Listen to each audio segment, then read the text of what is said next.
In the dim light of a medieval home, shadows stretch long across timber beams and rough-hewn stone floors. Life moved slowly here, measured not in hours but in the rhythm of work, prayer, and the cycles of the seasons. In these multi-generational dwellings, privacy was scarce, the walls were thin, the beds shared, and the hearth, the heart of the house, witnessed everything. Intimacy, that quiet and vulnerable dance of two human hearts, existed not in secrecy but in constant negotiation with the eyes of siblings, cousins, servants, and parents. To lie beside another was not merely an act of desire, it was a careful arrangement of timing, a whispered agreement to move quietly while the world outside and inside the household pressed in. The young couple had to wait for the fading of chores, the settling of children, the softening of the night. Even the slightest creak of the wooden floor could summon a parent's gaze, a neighbor's suspicion, or the moral judgment embedded in the constant murmurings of the church. Pleasure, if it came at all, was fleeting, hidden behind layers of expectation and doctrine. The church, ever vigilant, had codified sexual conduct in ways both intricate and demanding. Certain hours were permitted for union, while others were deemed sinful. Postures were scrutinized in sermons and confessions, and the act itself was framed as a duty to God and family, a sacred conduit for the continuation of life. Yet, even amidst these constraints, the human spirit persisted. Quiet touches, stolen moments, and the subtle exchange of glances whispered of desires that could not be entirely contained. Love and lust, obedience and rebellion, all coexisted in the delicate architecture of medieval intimacy. These homes, these chambers, were more than physical spaces. They were arenas of tension between natural impulse and social imposition, between the bodily need for connection and the ever-present gaze of family, neighbors, and God. And in this intricate dance, the story of human intimacy unfolded, not as a tale of grand passion, but as a whispered, delicate negotiation of hearts and bodies within a world defined by obligation and observation. Beyond the flickering candlelight of homes, beyond the whispers behind wooden doors, there loomed the vast, unyielding shadow of the church, an institution that shaped every heartbeat, every sigh, every secret longing. In the medieval world, faith was not a private matter, it was a law, a moral compass, and an omnipresent arbiter of human desire. From the moment of birth, one was enmeshed in a network of spiritual oversight, where even the most intimate acts were framed not as private joys, but as public responsibilities toward God, family, and society. The church dictated the rhythm of life and of love. Certain hours were deemed pure, others impure. Even the posture of the body during union was subject to scrutiny, debated in the quiet, stern corridors of monasteries and in the confessions whispered under vaulted stone ceilings. Pleasure, natural and universal, was cast as a dangerous flame, capable of leading the soul astray. Yet, within this dense lattice of rules, human desire did not vanish. It hid in small gestures, in fleeting touches, in the brush of a hand across a linen sleeve, and in the stolen glances that flitted across shadowed rooms. The heart, though constrained, still sought resonance, intimacy, and the warmth of another being. Marriage, too, was a covenant of obligation, more ledger than love letter, a transaction of property, honor, and lineage. The young bride and groom were not merely partners but pawns and players in a game of alliances, where virginity was a commodity, fidelity a social expectation, and affection, if it bloomed at all, a tender luxury. Families arranged unions, watched over courts and ceremonies, and ensured that desire conformed to duty. Within these walls, love often emerged quietly, hidden beneath layers of expectation, patience, and necessity, growing slowly in the dim corridors of shared responsibility. Yet, life in this medieval landscape was neither wholly oppressive nor entirely bleak. Within the same confines, humanity found ways to endure, to celebrate subtle intimacies, and to transform constraint into creativity. Lovers devised secret signals, moments of touch between chores and prayers, and soft murmurs beneath the heavy blankets. They learned the delicate art of negotiation, when to speak, when to remain silent, when to claim a fleeting moment of togetherness, and when to defer to the omnipresent gaze of the household and the church. Every act of intimacy was layered with meaning, a balance between compliance and courage, between the corporeal and the spiritual. It is here, in this tension, that the true story of medieval sexuality unfolds, not as a tale of unbridled passion, nor of cold repression, but as a nuanced, intricate dance. It is a dance of shadows and whispers, of fleeting warmth amidst rigid walls, of hearts negotiating with the weight of centuries-old rules, and of bodies moving delicately through a world that demanded obedience yet could not entirely suppress desire. And in this dance, one can hear the subtle rhythm of humanity, resilient, persistent, and quietly defiant in the face of constraints both sacred and social. Amid the crowded lanes of medieval villages and towns, amid the timbered houses and narrow alleys, human desire found its hidden corners. Privacy was a rarity. Beds were shared, rooms were thin-walled, and the constant presence of family and neighbors meant that intimacy had to be negotiated with care, patience, and cunning. To love, to desire, to touch another in secret required not just courage, but timing, observation, and a delicate attunement to the world's gaze. Every whispered word, every subtle caress, was a negotiation with the ever-watchful eyes of the household, the community, and, above all, the church. Yet, even in these constrained spaces, human creativity found its outlets. The existence of brothels, often carefully regulated, served as both a pragmatic response to desire and a subtle acknowledgement of the impossibility of absolute control. They were not merely dens of sin, but structured institutions where pleasure could be sought discreetly, where rules of social surveillance were relaxed, and where the human body could explore what the church deemed dangerous or immoral. Men and women alike navigated these spaces with awareness and caution, recognizing both the opportunity for connection and the risks of exposure. Within the home, hidden gestures became acts of rebellion and intimacy. A brush of the hand beneath the table, a glance held a heartbeat too long, a note passed in secret. These were the small victories of the human heart against the omnipresent structure of oversight. Even the act of marriage, though transactional, allowed moments where affection could flourish quietly, nurtured in shadowed corners, in soft-spoken words, and in the rare privacy of a darkened room. Birth control and family planning, often improvised with herbal remedies, were woven into this delicate dance between desire and duty. Medieval individuals understood, pragmatically, the constraints imposed by poverty, labor, and the church, and they adapted, negotiating the spaces between survival, pleasure, and moral expectation.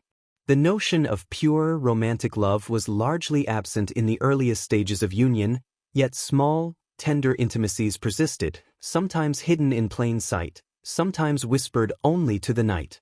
In every gesture, in every stolen moment, one can sense the tension between natural impulse and societal expectation. Medieval intimacy was a complex weave of duty, desire, and discretion.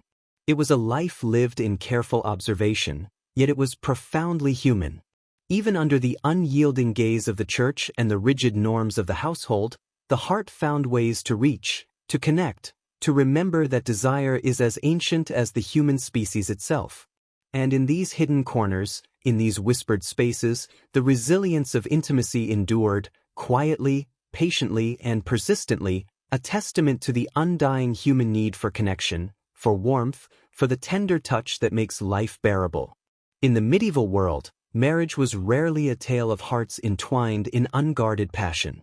It was, more often, a web of duty, obligation, and strategy, a carefully woven fabric where family honor, property, and social position dictated the terms. The bride and groom were actors on a stage constructed long before their birth, their roles rehearsed by parents, guardians, and community elders. Consent, in its purest form, was often filtered through the lens of negotiation, dowries, and lineage, leaving love as an optional, sometimes fleeting companion. Yet, within these bounds, the human spirit sought its own expression. Even in the strictest arrangements, subtle bonds of affection emerged, quietly and cautiously. The exchange of glances, the light touch of a hand, the whispered word in the privacy of night, all became acts of quiet rebellion, moments where personal desire met societal expectation. These gestures, small yet profound, revealed the enduring persistence of intimacy even when confined by duty.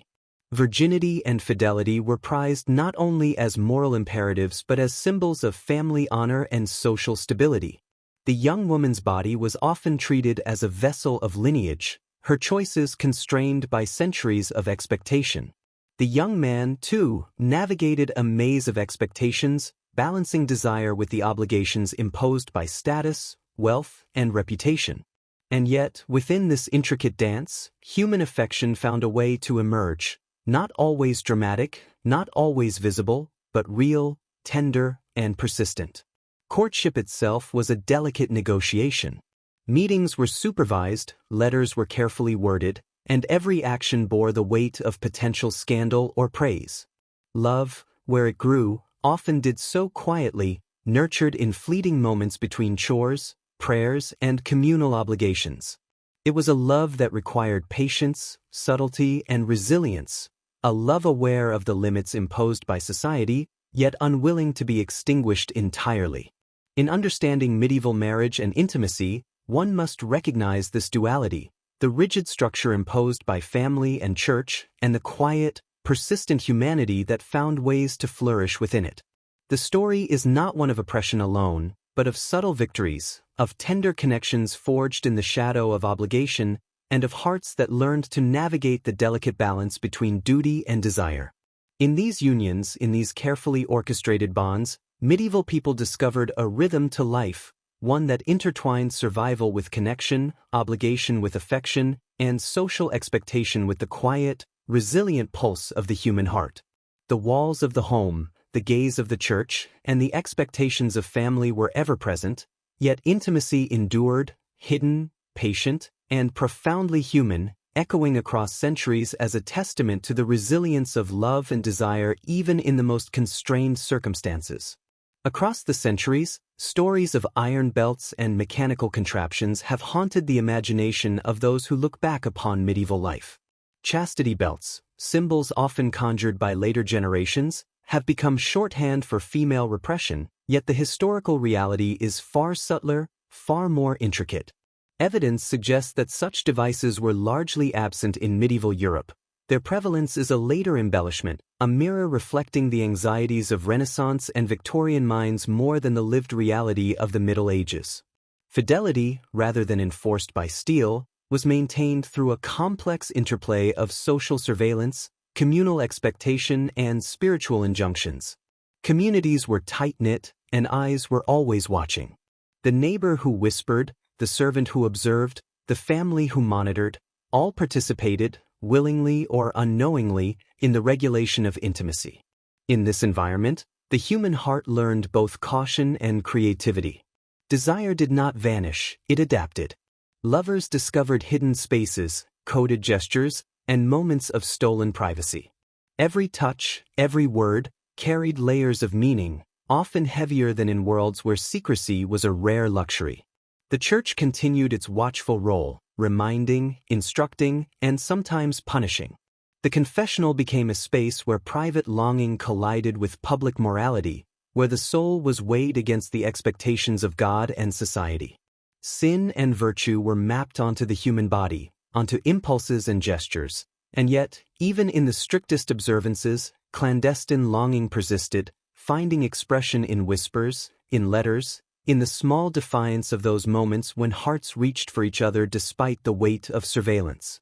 Brothels, too, existed within this delicate lattice of social control and desire.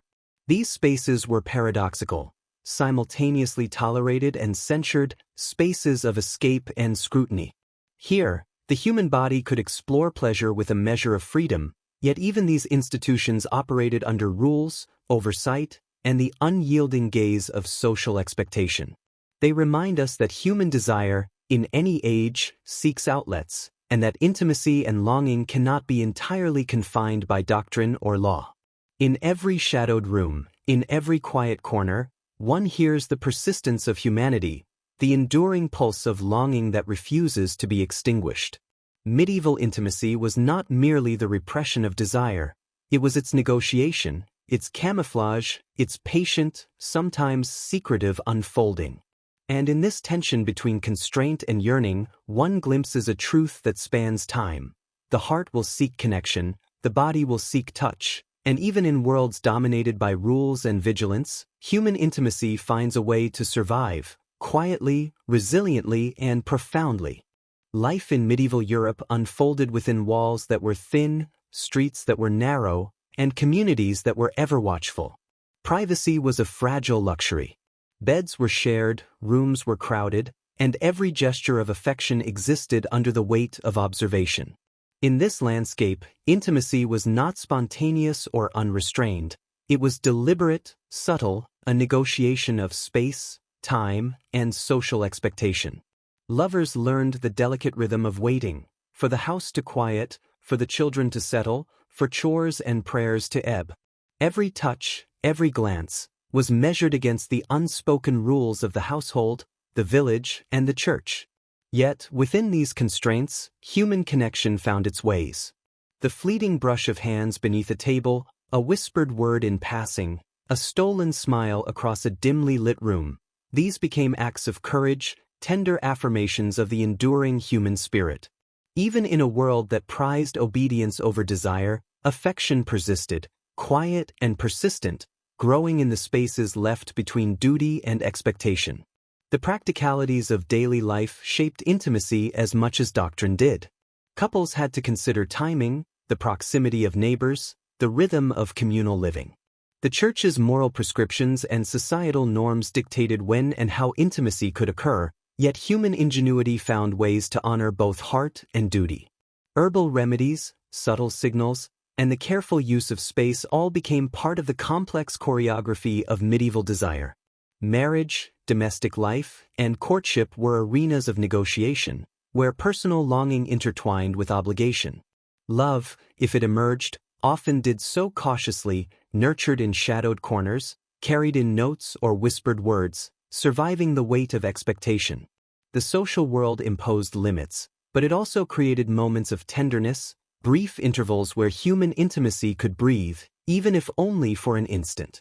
In this quiet, intricate interplay of duty, desire, and vigilance, one glimpses the resilience of the human heart. Medieval intimacy was not a grand spectacle, nor a tale of unbridled passion. It was a slow, measured, delicate art. It was the subtle mastery of attention, timing, and discretion.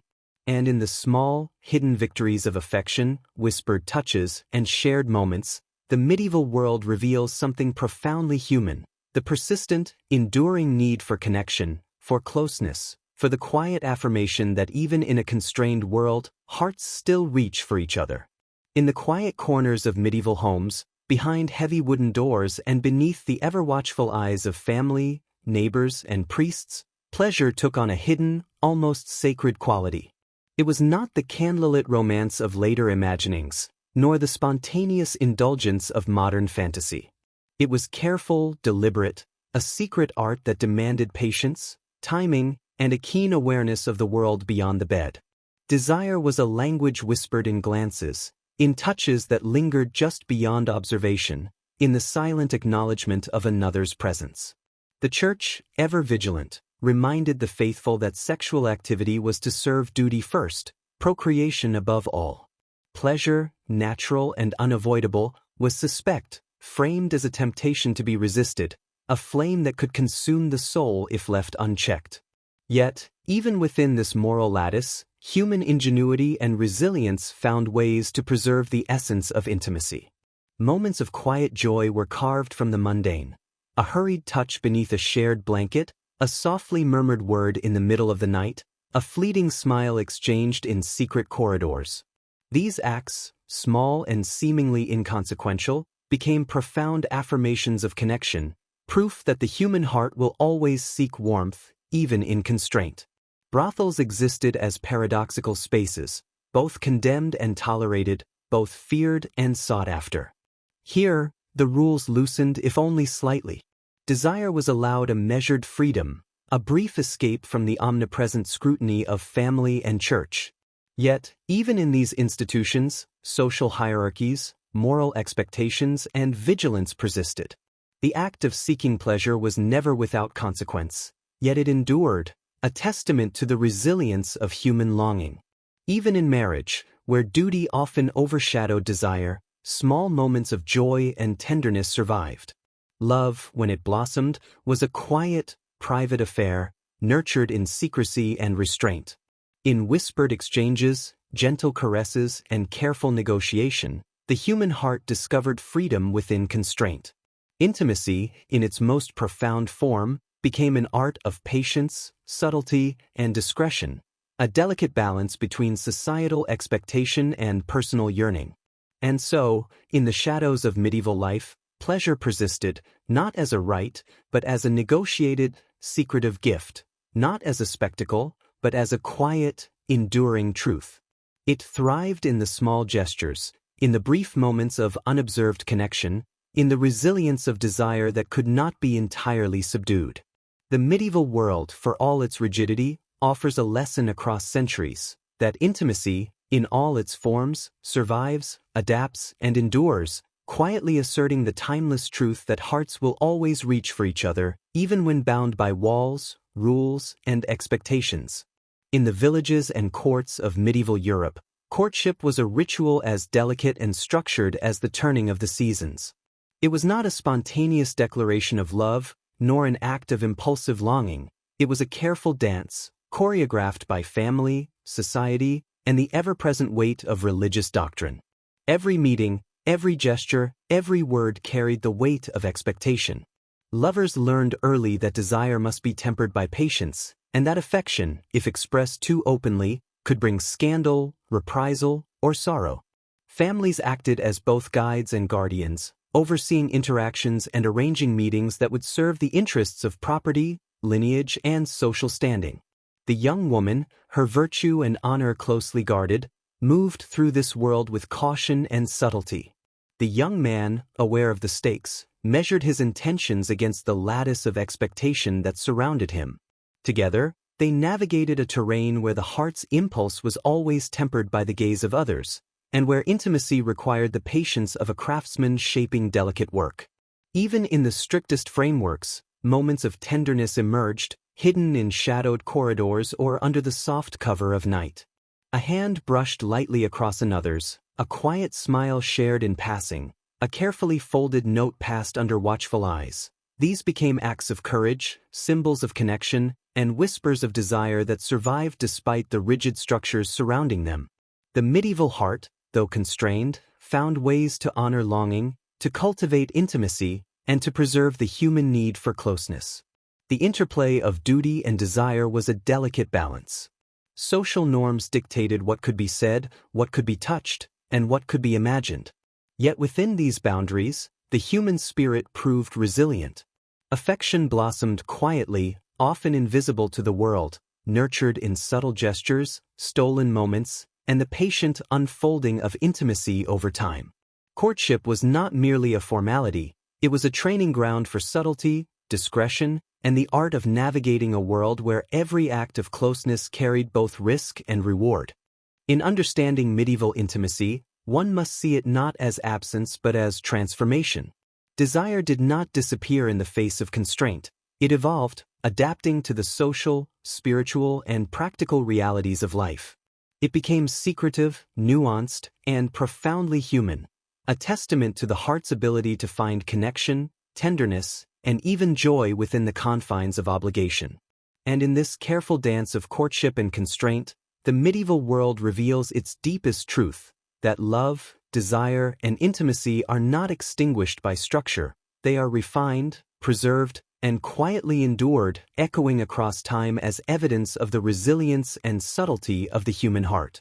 In the bustling villages and crowded towns of medieval Europe, life unfolded in layers of shared space and collective vigilance. Homes were rarely private sanctuaries. They were arenas where every act, from the mundane to the intimate, was performed under the watchful eyes of others. Beds were shared, rooms were multi-purpose, and walls, thin and porous, carried whispers from one corner to another. In such conditions, the most intimate gestures required cunning, timing, and subtlety. Desire, though present and persistent, had to navigate a world of observation, expectation, and social scrutiny. Yet, human ingenuity found ways to create clandestine moments, fleeting oases of connection amidst communal living. Lovers stole touches behind curtains, whispered in hallways, and exchanged letters written in coded language. These acts, though small, became profound expressions of intimacy, a testament to the human heart's determination to seek warmth and closeness even when boundaries pressed close. Privacy was a rare gift, a negotiated luxury, and it was in these rare spaces that affection flourished quietly, patiently, and resiliently. The structure of the household and the rhythms of communal life shaped not only the possibilities for intimacy but also the methods by which it was preserved. Children, siblings, and servants shared rooms and beds, and every gesture, every movement, had to be measured against the expectations of others. The Church, ever vigilant, cast its moral gaze upon these lives, offering guidance, admonishment, and the heavy weight of spiritual consequence. And yet, within this web of observation and regulation, the human spirit found freedom in subtlety, in discretion, and in the quiet defiance of social and spiritual constraint. Even the act of marriage, bound by duty, property, and lineage, allowed for small moments of personal connection. Lovers learned the art of negotiation, patience, and timing, discovering the profound depth of intimacy in the smallest gestures. A brush of a hand, a shared glance, a whispered word in the dark. These moments, hidden from the world, carried the weight of human desire, revealing that even in lives constrained by communal norms and moral expectations, the heart's longing for closeness could not be entirely extinguished. Medieval intimacy, in this light, is not a tale of repression alone. It is a story of adaptation, of quiet ingenuity, and of the human spirit's enduring quest for connection. Within the crowded halls and shadowed rooms, love, desire, and tenderness persisted, weaving a subtle, resilient thread through the fabric of communal life, a reminder that intimacy is never solely about space or freedom, but about the persistent, patient courage of hearts seeking each other across the constraints of their world. As the medieval day drew to a close and candlelight flickered across timbered walls, the world of intimacy settled into quiet rhythms, delicate and restrained. Behind doors that were never truly closed, in rooms shared by generations, the human heart continued its subtle, unspoken work. Love, longing, and desire did not vanish under the weight of duty, morality, or observation. They persisted, patient and resilient, finding their expression in the smallest, most secretive gestures. Every touch, every glance, every whispered word became imbued with meaning, layered with courage and discretion. In the hush of night, hearts spoke in a language beyond sight and sound, navigating the delicate balance between societal expectation and personal yearning. Even in a world dominated by communal living and religious oversight, intimacy survived, not as a grand spectacle, but as a quiet, enduring testament to human connection. The myths that later centuries would invent, the iron belts, the tales of absolute repression, obscured the subtle reality. Fidelity was maintained not through machines, but through vigilance, social bonds, and the careful cultivation of honor. Desire was not erased, it was refined, hidden, and celebrated in ways that required patience, ingenuity, and courage.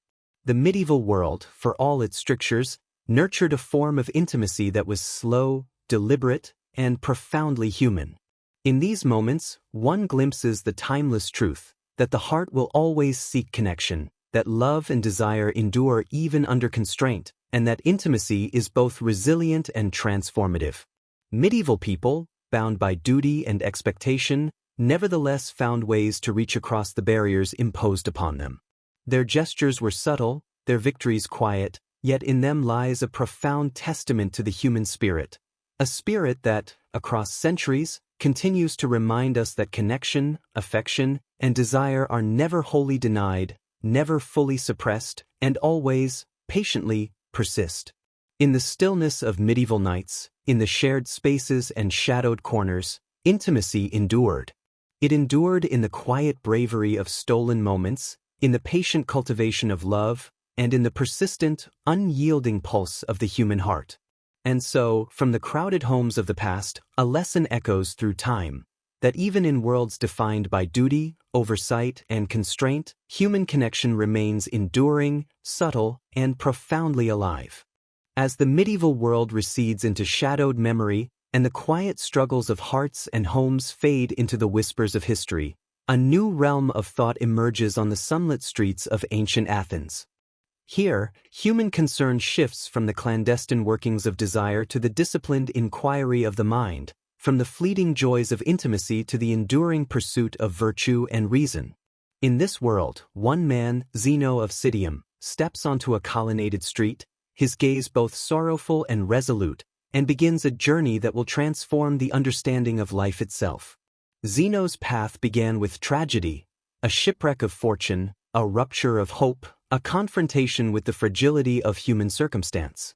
In the aftermath, he sought not consolation in pleasure, nor distraction in desire, but in the steadfast order of reason.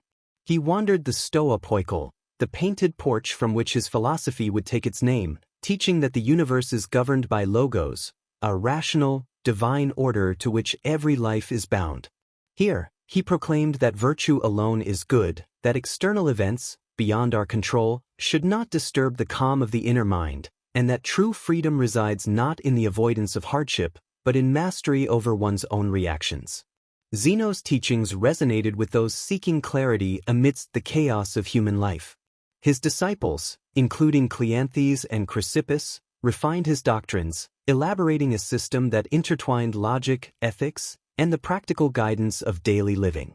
Stoicism, at its inception, was not an abstract speculation for the few. It was a practical framework for enduring suffering, navigating uncertainty, and cultivating an inner equilibrium that no external turmoil could unseat. This philosophy, born of reflection and discipline, marked a turning point in human thought. Whereas the medieval household had struggled with the delicate dance of desire and social duty, Zeno and his successors asked a more universal question: how can a human being live rightly, act wisely, and maintain peace within, regardless of fortune, wealth, or loss? Stoicism offered a map not for fleeting pleasure, but for enduring resilience, not for the negotiation of desire, but for the cultivation of virtue, equanimity, and moral clarity. And so, from the quiet struggles of hearts constrained by walls and observation, the mind turns outward and upward, seeking order amidst the chaos of the world. Stoicism begins not with pleasure or avoidance of pain, but with the patient, deliberate cultivation of reason and self-mastery, a philosophy that, like the human heart, endures across centuries, offering guidance, clarity, and steadfastness to those who seek to navigate the turbulent currents of life. As Zeno laid the first stones of Stoicism upon the painted porch, the seeds of a philosophy took root, destined to grow beyond the confines of the Stoa and into the hearts of men and nations.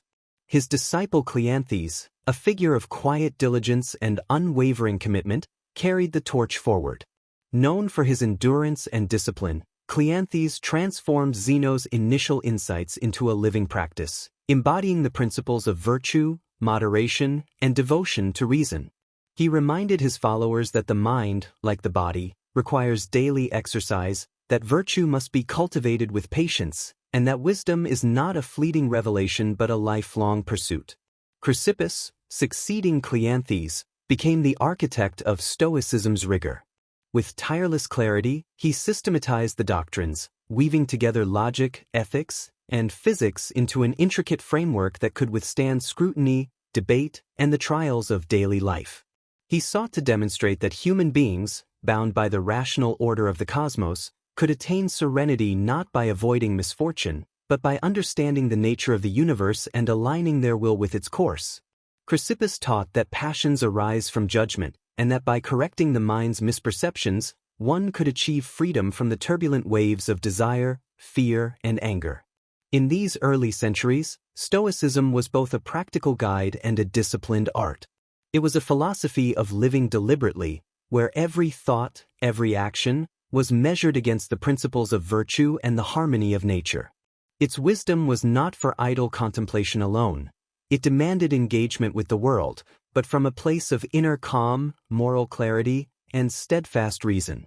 The Stoics sought to endure, to act rightly, and to cultivate a mind untouched by fortune, a spirit unshaken by circumstance. Through Cleanthes and Chrysippus, Stoicism matured into a philosophy capable of bridging theory and practice, guiding both thought and behavior.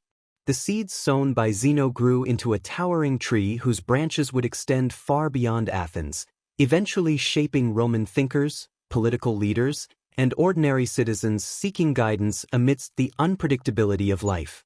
Thus, Stoicism's early evolution reflects a profound truth. Human resilience is not merely the avoidance of pain or the pursuit of pleasure, but the cultivation of an inner order, a rational compass, and a moral clarity that remains steadfast even in the storms of life. The philosophy that began in a painted porch would, over centuries, offer a way to navigate suffering, uncertainty, and the ceaseless demands of existence, a testament to the enduring human quest for wisdom, peace, and the disciplined mastery of the self. As Stoicism crossed the Aegean, from the painted porches of Athens to the marbled streets of Rome, it encountered a world of grandeur, politics, and ceaseless turbulence. Here, philosophy was not merely the pursuit of wisdom in quiet reflection. It was a shield against fortune, a compass amid the tempests of power, and a guide to navigating the ceaseless demands of human ambition. The Roman Stoics, Seneca, Epictetus, and Marcus Aurelius, embraced this philosophy, each shaping it to meet the challenges of life in a republic-turned-empire. Seneca, the statesman and advisor, walked the delicate line between power and principle. Amid wealth, influence, and the intrigues of court, he sought to embody Stoic ideals, teaching that virtue alone was sufficient for a good life, and that external wealth or status could neither corrupt the soul nor secure happiness. His letters and essays remind us that wisdom is most tested when the world conspires against serenity, when the duties of office clash with the demands of conscience, and when the mind must remain calm amidst the tumult of ambition, fear, and desire.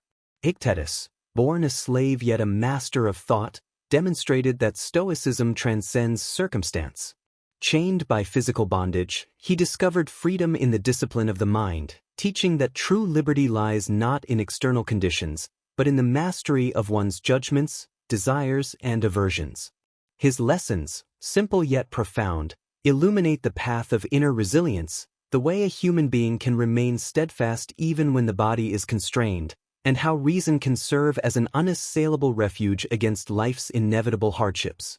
Marcus Aurelius, emperor and philosopher, carried Stoicism into the heart of leadership. His meditations reveal a mind constantly seeking alignment with reason, virtue, and the greater order of the cosmos, even amid war, plague, and the relentless burdens of rule. He teaches that one can act in the world with responsibility and compassion while maintaining inner tranquility. As the centuries turned, the grandeur of Rome waned, and with it, the immediate practice of Stoicism in its classical form began to recede. The empire fragmented, political order dissolved, and new religious paradigms arose, bringing Christianity to the forefront of European thought. Stoicism, once a living philosophy guiding emperors, slaves, and citizens alike, entered a quieter phase, absorbed, transformed, and at times overshadowed by the spiritual and moral teachings of the Church. Its explicit practice diminished, yet its essence, discipline, rational order, the cultivation of virtue, echoed quietly in monastic contemplation, scholastic thought, and moral instruction, a subtle current beneath the rising tides of medieval life. Even in its relative silence, Stoic wisdom persisted. Philosophers, theologians, and writers carried fragments of its ideas. The call for inner self-mastery, the acceptance of fortune, the moral imperative to act rightly despite circumstance. It influenced ethics, law, and the reflective life, embedding itself into a medieval consciousness that valued order, duty, and the alignment of human will with divine providence. The Stoic voice became intertwined with spiritual guidance, a hidden thread connecting classical reason to Christian morality. Centuries later, in an age of rediscovery and reflection, Stoicism re-emerged, not as a relic of antiquity, but as a practical philosophy for the modern mind. Authors, thinkers, and public figures turned again to its principles, seeking clarity, resilience, and mental fortitude in a world brimming with uncertainty, distraction, and unrelenting pace. Its ancient teachings, once the tools of emperors and slaves, found a new audience in those who confront stress, anxiety, and moral complexity, offering strategies for emotional regulation, focus, and a serene engagement with life's inevitable challenges. Stoicism's revival reminds us that philosophy is not confined to a moment in time, nor bound by the rise and fall of empires. It is a living tradition capable of adaptation, reinterpretation, and application across the centuries. Its core message endures: virtue is sufficient for happiness. The mind can be trained to remain steady amid turmoil. External circumstances need not dictate the quality of one's life, and the cultivation of reason and moral clarity is a timeless human endeavor.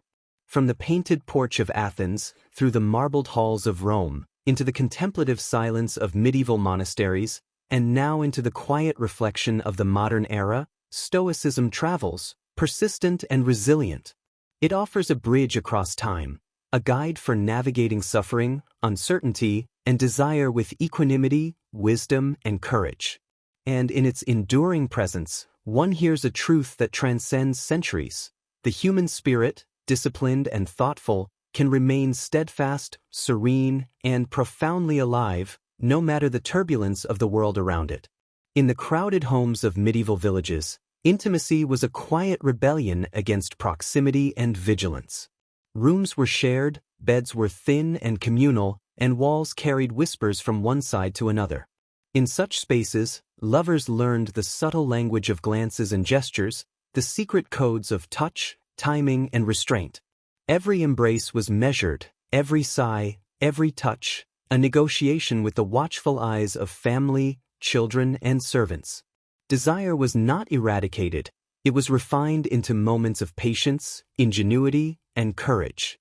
The human heart, constrained by timbered walls and social expectation, found ways to flourish quietly, and even the smallest moments of connection became profound celebrations of shared humanity.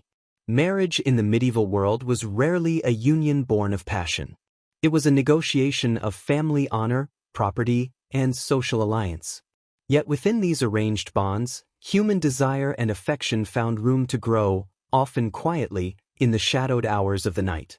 Courtly love, celebrated in poetry and song, offered a glimpse into the ideals of longing and devotion, a world of secret messages and subtle gestures that transcended social duty.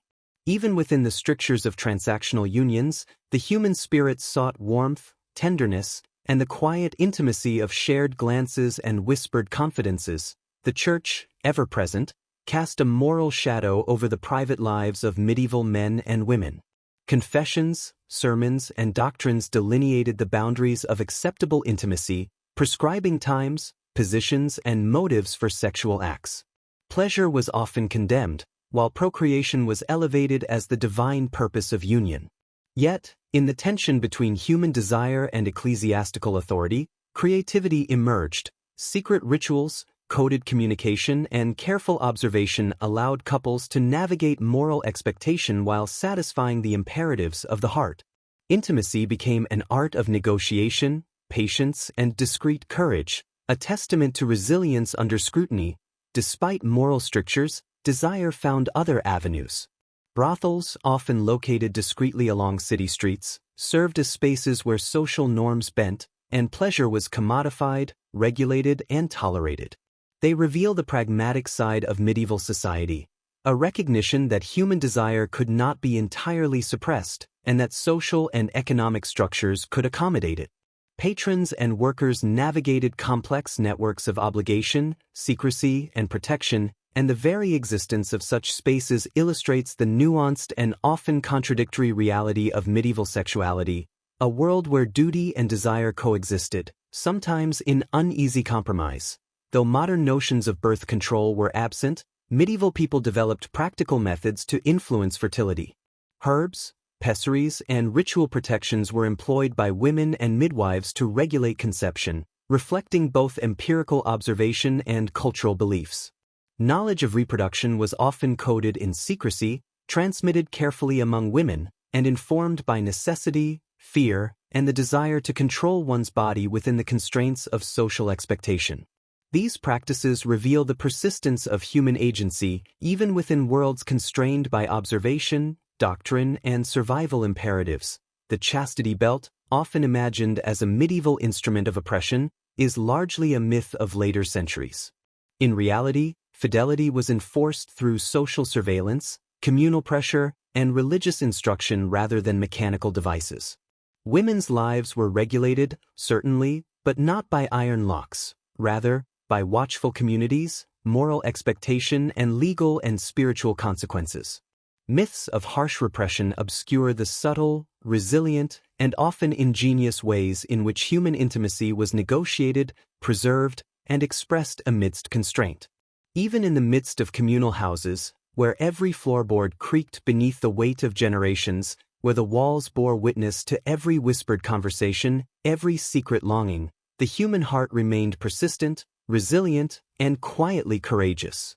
Desire, though constrained, was never extinguished. It found refuge in shadows, in the stillness of early morning before the household stirred, in the hushed exchange of letters, in the soft brush of a hand under the pretense of daily duty.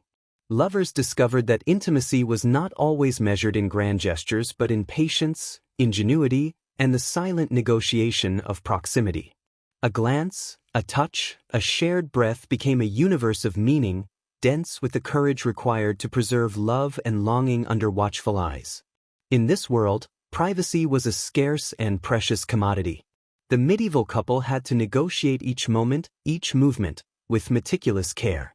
Beds were shared, spaces were communal, and even the most intimate act demanded discretion, timing, and imagination. And yet, within these constraints, intimacy thrived. It thrived because it was patient, it thrived because it was deliberate, and it thrived because it was infused with the extraordinary power of secrecy. Every stolen moment, every soft-spoken word, every brush of fingers beneath the table or behind a curtain carried the weight of courage and the quiet triumph of the human spirit. The social and religious structures that sought to govern sexuality did not completely suppress desire. Instead, they transformed it, refined it, and in some ways, celebrated its resilience. The Church dictated doctrine, confessions monitored morality, and communities observed with a vigilant eye. But within these boundaries, human longing discovered paths, subtle and unseen, that endured across centuries.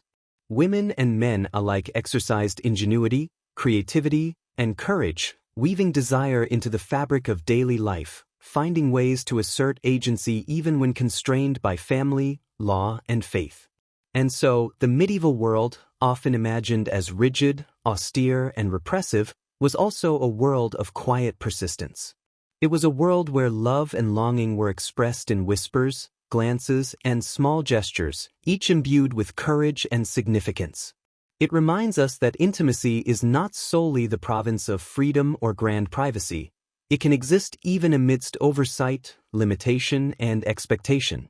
In the hidden corners of homes, in the hushed moments of dawn and dusk, the human heart asserted itself, resilient and patient, carrying forward the timeless quest for connection, affection, and understanding. Desire, though constrained, endured. Love, though mediated, flourished. Intimacy, in all its subtlety and quiet triumph, persisted as a testament to the ingenuity, courage, and enduring spirit of the human heart. And in the shadows and whispers of medieval life, one hears an enduring truth, that even under scrutiny, under social pressure, under the weight of expectation, the human capacity for connection, tenderness, and passion is unyielding, quietly triumphant, and profoundly alive. In the intricate dance of medieval life, intimacy was never a solitary act. It was a negotiation between desire and duty, between the longings of the heart and the obligations imposed by family, faith, and community. Every encounter carried unspoken rules. Lovers measured time and sound, anticipating the return of a sibling, the gaze of a servant, the scrutiny of a neighbor. Even the act of courtship required discretion, subtlety, and imagination, for passion had to coexist with propriety, and desire had to bow to the rhythm of obligation. Marriage, though often arranged for property, status, or alliance, was also the stage upon which private emotions were enacted quietly.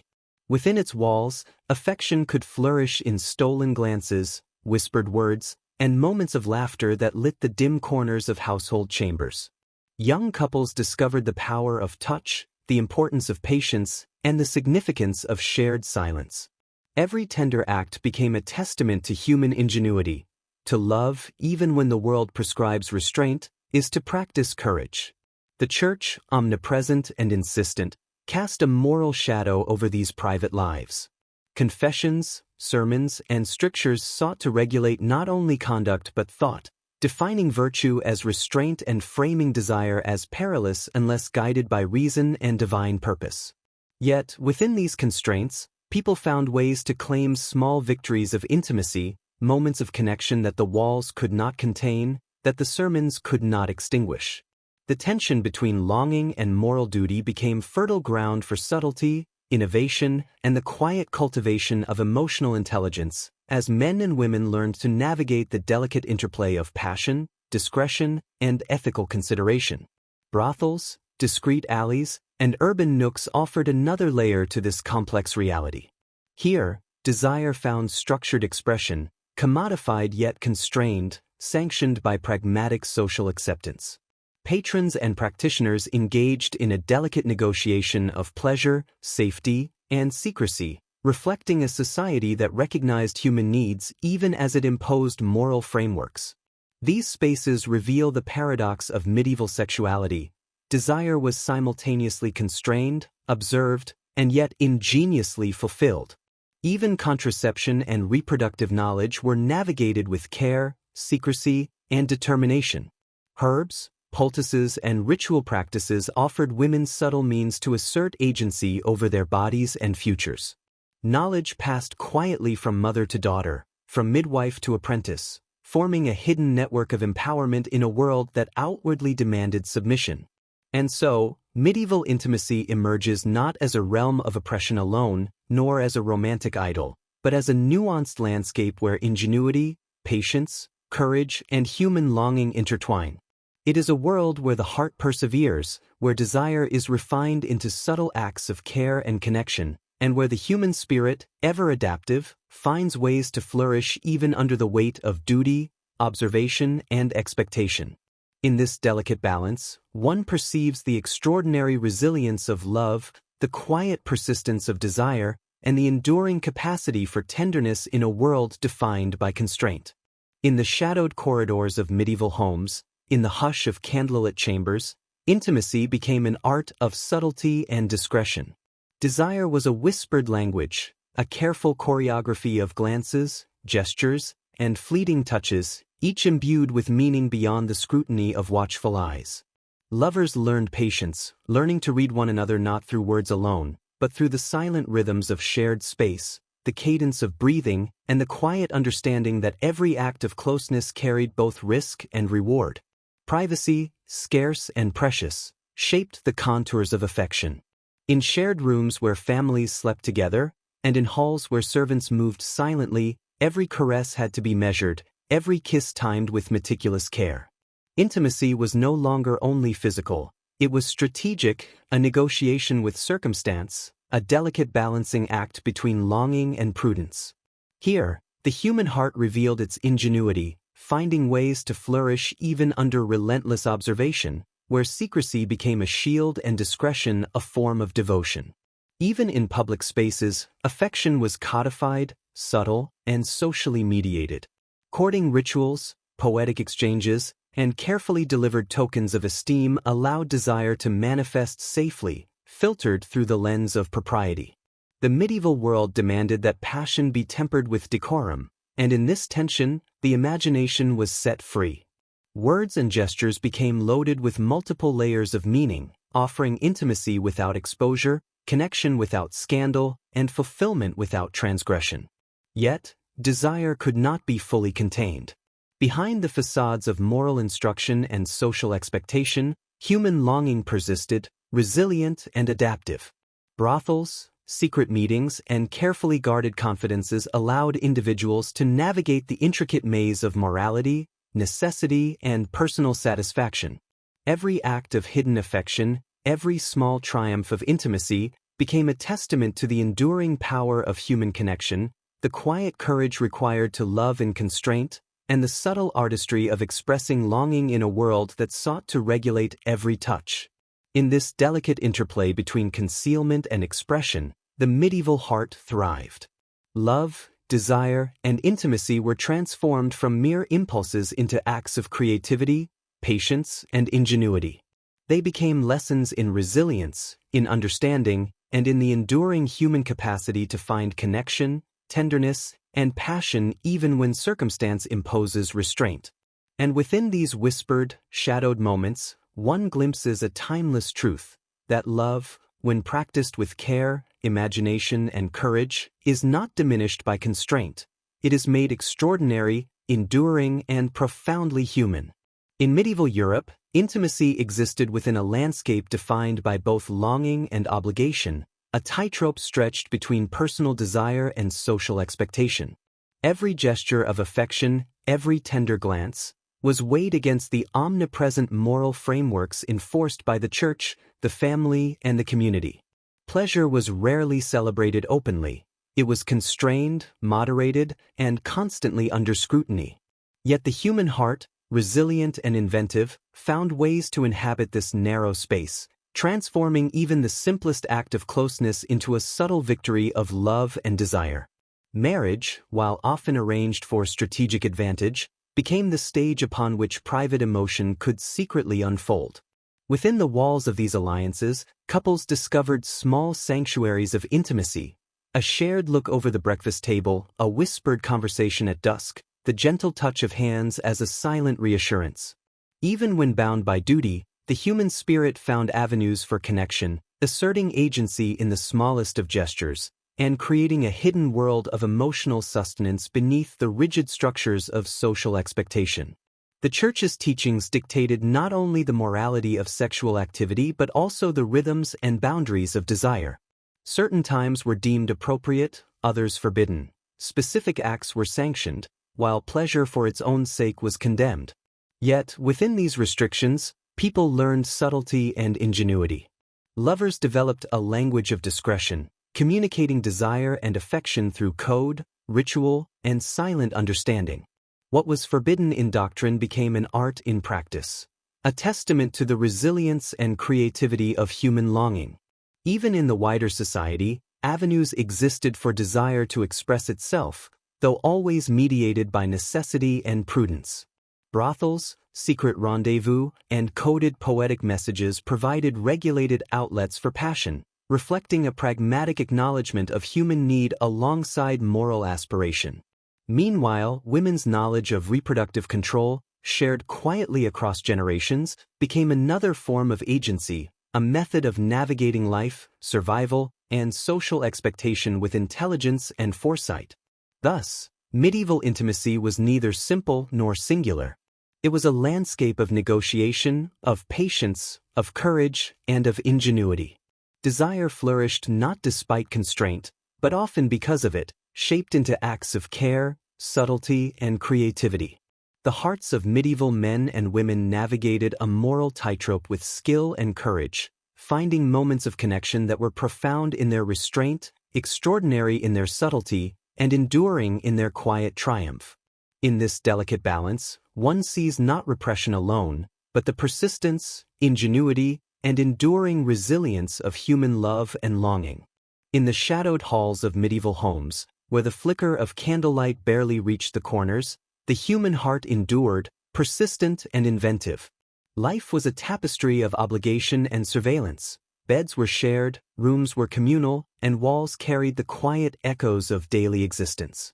Privacy was scarce, and yet intimacy persisted, not in bold declarations, but in whispers, in fleeting touches, in stolen moments that required patience, courage, and ingenuity. Desire, though constrained by social structures, by family oversight, and by ecclesiastical authority, found its expression in ways subtle and profound. Consider the quiet strategies that shaped daily life. Lovers learned to synchronize their movements with the rhythms of the household, to read the patterns of footsteps in the corridor, to anticipate the return of watchful eyes. A soft word in the kitchen, a brush of hands while passing through a narrow hall, a glance across the common room. These became acts of profound intimacy. Each small interaction carried the weight of intention and the thrill of secrecy, reminding the participants that love and desire could persist even in the most controlled and public of spaces. Marriage, while often arranged for alliance, property, or status, became the canvas upon which private emotions unfolded quietly. Within these walls, affection was expressed in coded gestures, the gentle brushing of a sleeve, a shared cup of wine at the close of day, the silent exchange of letters or tokens delivered by trusted messengers. In this constrained world, the language of intimacy became delicate, rich with nuance, and profoundly human. Love, though often restrained, endured because it was deliberate, because it required mindfulness, and because it thrived in the quiet victories of patience and subtle connection. The Church's pervasive moral oversight shaped and guided the conduct of couples. Confessions, sermons, and doctrine delineated acceptable behavior, while social expectation enforced fidelity, modesty, and discretion. Yet within these boundaries, human creativity flourished.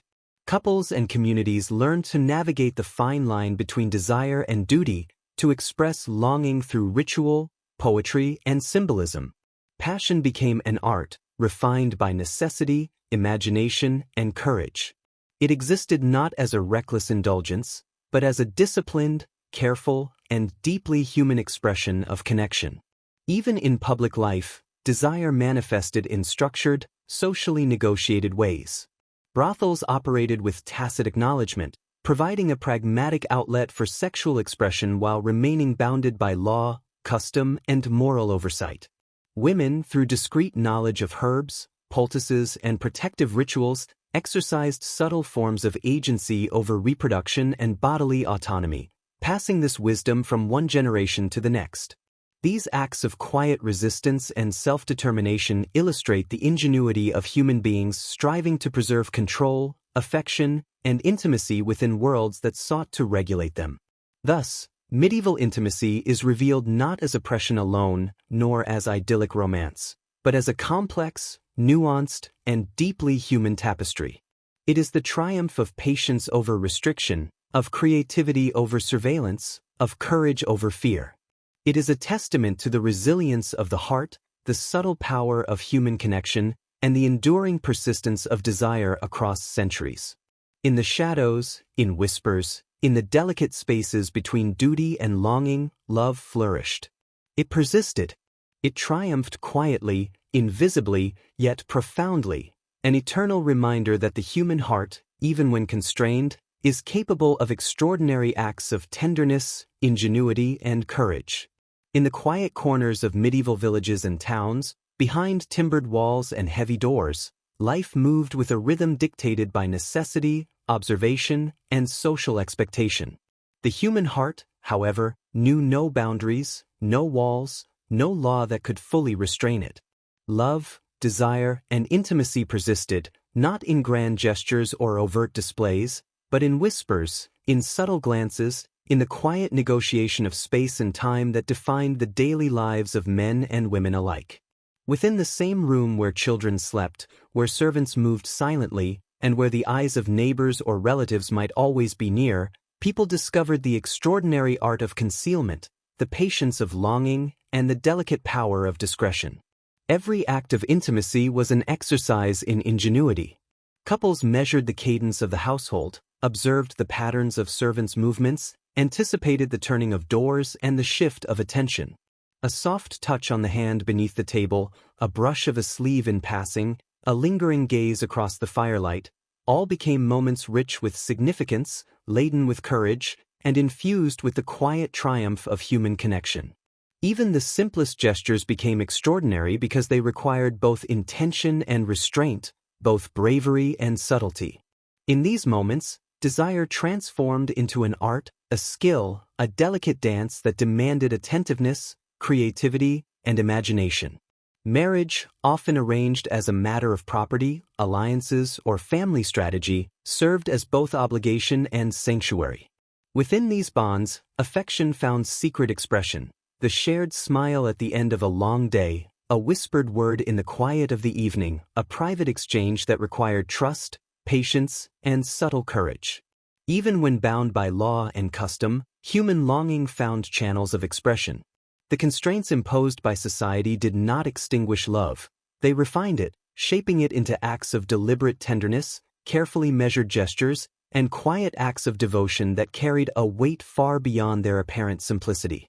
The Church, an omnipresent force, sought to regulate not only the act of intimacy but the mind and heart itself. Its doctrines prescribed the timing, purpose, and nature of sexual behavior, emphasizing duty and condemning pleasure. Yet, within these constraints, people discovered resilience. Lovers learned to communicate in silence, to conceal their affections through ritualized gestures, to navigate the moral landscape with both prudence and courage. Desire, though constrained, persisted through patience, creativity, and careful observation of circumstance. It became not a source of fear or shame, but a refined, subtle, and resilient human expression that quietly defied the limitations imposed upon it. Beyond the domestic sphere, human desire found structured outlets. Brothels operated as pragmatic spaces, offering regulated engagement with passion, bounded by law, custom, and social expectation. Women, wielding knowledge of herbs, fertility practices, and protective rituals, exercised agency, passed wisdom from mother to daughter, and claimed subtle control over bodies and futures. These acts, often invisible to the broader historical record, reveal the extraordinary capacity of individuals to navigate constraint with intelligence, courage, and creativity. Thus, medieval intimacy emerges as a realm of resilience, ingenuity, and subtle triumph. It is not the wild, unchecked passion imagined by modern imagination, nor the mechanical repression suggested by myth. Instead, it is a tapestry woven of patience, courage, and quiet celebration of human connection. It is expressed in whispers, hidden gestures, careful timing, and the deliberate cultivation of closeness against the odds. Here, desire becomes an art, love a disciplined craft, and intimacy a testament to the enduring persistence of the human heart. Even within walls of duty, observation, and moral expectation, love flourished. Desire endured. And in the hushed, secret corners of medieval life, one glimpses a timeless truth, that the human capacity for tenderness, connection, and courage is unyielding, enduring, and profoundly remarkable. For in every measured glance, every stolen touch, and every whispered word, the quiet triumph of the heart proclaims itself, defiant, resilient, and eternal. In the quiet, shadowed spaces of medieval life, intimacy existed not as spectacle, but as subtlety. The human heart, constrained by walls, watchful eyes, and moral dictates, discovered in patience a profound power, and in discretion, a profound freedom. Lovers learned that desire was not diminished by restraint. Rather, it was refined, intensified, and imbued with meaning through careful attention and silent understanding. A glance across a crowded hall, a gentle touch under the pretense of routine, a whispered word in the dim of night. These became gestures charged with courage, intimacy, and deep emotional resonance. In communal homes, where beds were shared and rooms seldom private, the very act of connecting demanded ingenuity. Time was negotiated with care, moments were orchestrated around the rhythms of life, and the human spirit found ways to assert affection in quiet, almost imperceptible ways. The careful avoidance of observation, the patience in waiting, the courage to act despite scrutiny, all of these became an unspoken curriculum of medieval intimacy. It was an art learned slowly, practiced with subtlety, and treasured as a triumph of the human spirit. Marriage, often arranged as a matter of family strategy, property, or alliance, was also a site where the delicate craft of connection unfolded. Within these structured bonds, tenderness flourished in hidden ways. Couples exchanged gestures of affection that carried enormous significance. A shared smile, the brushing of hands across a table, a clandestine note delivered by a trusted servant. These seemingly small acts became extraordinary expressions of care, longing, and love, nurtured under the pressure of societal expectation and moral oversight. The Church, with its omnipresent moral authority, shaped behavior through confessions, sermons, and rigorous prescriptions. It dictated when and how intimacy was proper, elevated duty above pleasure, and enforced fidelity with spiritual and social consequences. And yet, within these parameters, human creativity thrived.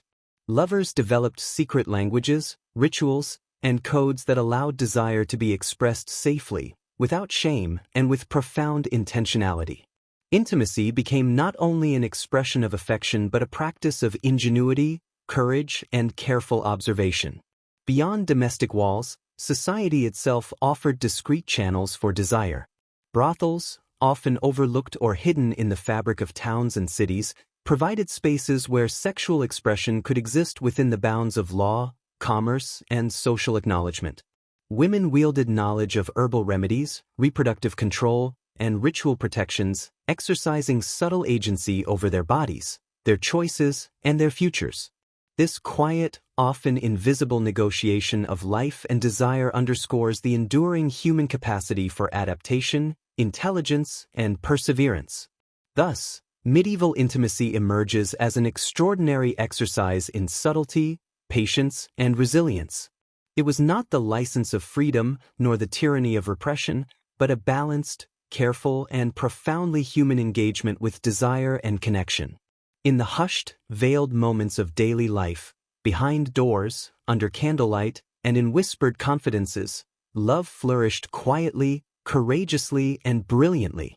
The triumph of intimacy in medieval Europe was measured not in grand declarations, but in the enduring persistence of affection, the courage to connect, and the artistry of expressing desire where opportunity, patience, and imagination allowed.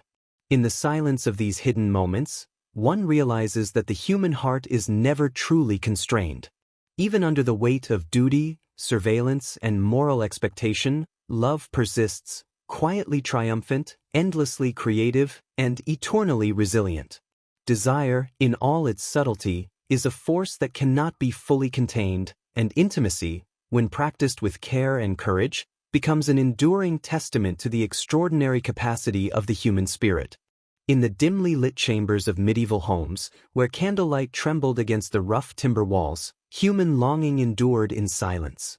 Desire, constrained by walls, family, and the ever-watchful presence of society, discovered its voice in quiet, in the subtle, and in the fleeting. Every glance held a universe of meaning, every whispered word carried the weight of courage, every touch, however brief, became a testament to resilience. Intimacy, far from being a simple act of pleasure, became an intricate dance of patience, creativity, and discretion, where the heart learned to move carefully yet insistently, even in the face of scrutiny. In shared spaces where children slept nearby and servants moved quietly through halls, couples discovered extraordinary ways to preserve connection. Time itself became a precious commodity, moments were orchestrated with care, and the act of touching, of speaking, of simply being near one another, transformed into a disciplined, deliberate art. The human spirit, constrained by circumstance and moral oversight, manifested its ingenuity in these small victories of intimacy. Desire was no longer raw or reckless. It became refined, elevated by the necessity of discretion and the thrill of quiet triumph. Marriage, while often imposed by strategy, property, or alliance, did not extinguish tenderness. Within these structured unions, affection flourished in veiled forms. A lingering look across the table, a fleeting hand brush in the market, a carefully delivered token or note. Each act of intimacy, however minor it may seem, carried profound emotional significance. Love, nurtured in these hidden, delicate ways, became both patient and resilient, finding nourishment even within the strictures of duty and the watchful eyes of community and church. The Church's doctrines, while omnipresent and prescriptive, shaped intimacy not only through regulation but through the cultivation of subtlety. Certain times and acts were deemed appropriate, while others were forbidden. The faithful were taught to prioritize duty, to see pleasure as secondary, yet within these restrictions, human ingenuity thrived. Lovers devised coded languages, secret rituals, and nuanced gestures, transforming constraint into artistry. Intimacy became a carefully honed practice, demanding awareness, patience, and courage, yet yielding connection and emotional fulfillment beyond measure. Beyond domestic confines, society offered discreet, structured spaces for desire. Brothels, hidden alcoves, and regulated encounters provided pragmatic channels for expression, balancing human need with law and morality. Women exercised quiet agency, mastering reproductive knowledge, herbal remedies, and subtle rituals to navigate their bodies, choices, and futures. These acts, often invisible in official records, reveal the resourcefulness and courage of individuals striving to live fully and lovingly under the weight of social expectation. Thus, medieval intimacy is revealed as a delicate, complex, and deeply human phenomenon. It is patience made powerful, courage expressed in subtlety, and love refined through constraint. Desire did not vanish under scrutiny, it adapted, it flourished, it endured. In whispered moments, hidden gestures, and veiled connections, the human heart proclaimed its persistence, its ingenuity, and its profound capacity for tenderness. Even amid duty, observation, and moral regulation, love and intimacy endured. They thrived in secrecy, in subtlety, and in quiet triumph, reminding us across the centuries that the human spirit's capacity for connection, affection, and courage is not diminished by constraint. It is magnified, refined, and rendered extraordinary. In these hidden corners of medieval life, one witnesses the timeless truth that love, however veiled, remains one of humanity's most enduring and resilient forces. As the medieval day faded into night, and candlelight danced softly across timbered walls and stone floors, the human heart continued its quiet, relentless journey. In a world of communal living, rigid social hierarchies, and moral scrutiny, intimacy was never simple. Yet, in every whispered word, every stolen glance, every gentle touch hidden from prying eyes, love found its expression, its voice, its triumph. It was a triumph not of defiance alone, but of patience, ingenuity, and profound resilience. Within the bonds of marriage, arranged by families for property, alliances, or social standing, private affection flourished in subtle, deliberate ways. Couples learned to navigate their shared lives with care, discovering quiet sanctuaries of tenderness in gestures that might seem ordinary yet carried extraordinary meaning. A hand brushed across a table, a soft murmur beneath the low beams of a chamber, a glance that lingered just a moment too long, all these became acts of intimacy, imbued with courage, creativity, and a deep understanding of human desire. These moments, hidden from the judgmental eyes of the world, revealed the extraordinary capacity of the heart to adapt, to flourish, and to endure. The Church, ever vigilant, sought to regulate not just actions but the very impulses of the soul. Its teachings emphasized duty over pleasure, procreation over personal fulfillment, and conformity over individual inclination. And yet, within these moral and social constraints, human ingenuity thrived. Lovers developed subtle codes, quiet rituals, and delicate gestures that allowed desire to flourish safely. Intimacy became a craft, an art form, refined through patience, observation, and the courage to love discreetly. It was within these hidden, disciplined expressions that the medieval heart demonstrated its capacity for creativity, resilience, and profound connection. Even beyond the private chambers, society provided channels for regulated desire. Brothels, secluded spaces, and discreet encounters offered controlled means of expression, balancing human need with societal expectation. Women, through quiet mastery of reproductive knowledge, herbal remedies, and ritual practices, exercised agency over their bodies and choices. These acts of subtle power and careful negotiation reveal a world in which human longing found expression not through force, but through patience, intellect, and courage. Thus, medieval intimacy emerges as a rich, intricate tapestry woven of constraint and ingenuity, observation and imagination, duty and desire. It was never unrestrained passion, nor merely repression. It was a delicate equilibrium, a careful practice, and a subtle celebration of the human capacity to connect, to love, and to nurture in even the most limiting circumstances. Each whispered word, each secret gesture, Each silent triumph was testimony to the enduring power of tenderness and the resilience of the human spirit. In the hush of medieval nights, where privacy was scarce and surveillance constant, love endured. It adapted. It persisted. And in its quiet, ingenious forms, it reminds us across the centuries that the human heart, when guided by courage, creativity, and care, is capable of extraordinary feats. Desire may be constrained, observation may be constant, and duty may be unyielding, but the enduring spirit of intimacy proves that even under pressure, the human heart finds ways to flourish.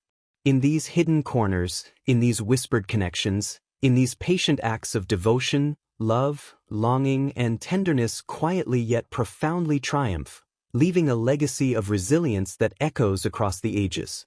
As the medieval night stretches across timbered roofs and winding streets, and the soft glow of lanterns casts long, trembling shadows, one can imagine the quiet lives of those who navigated the delicate balance between desire and duty, love and obligation.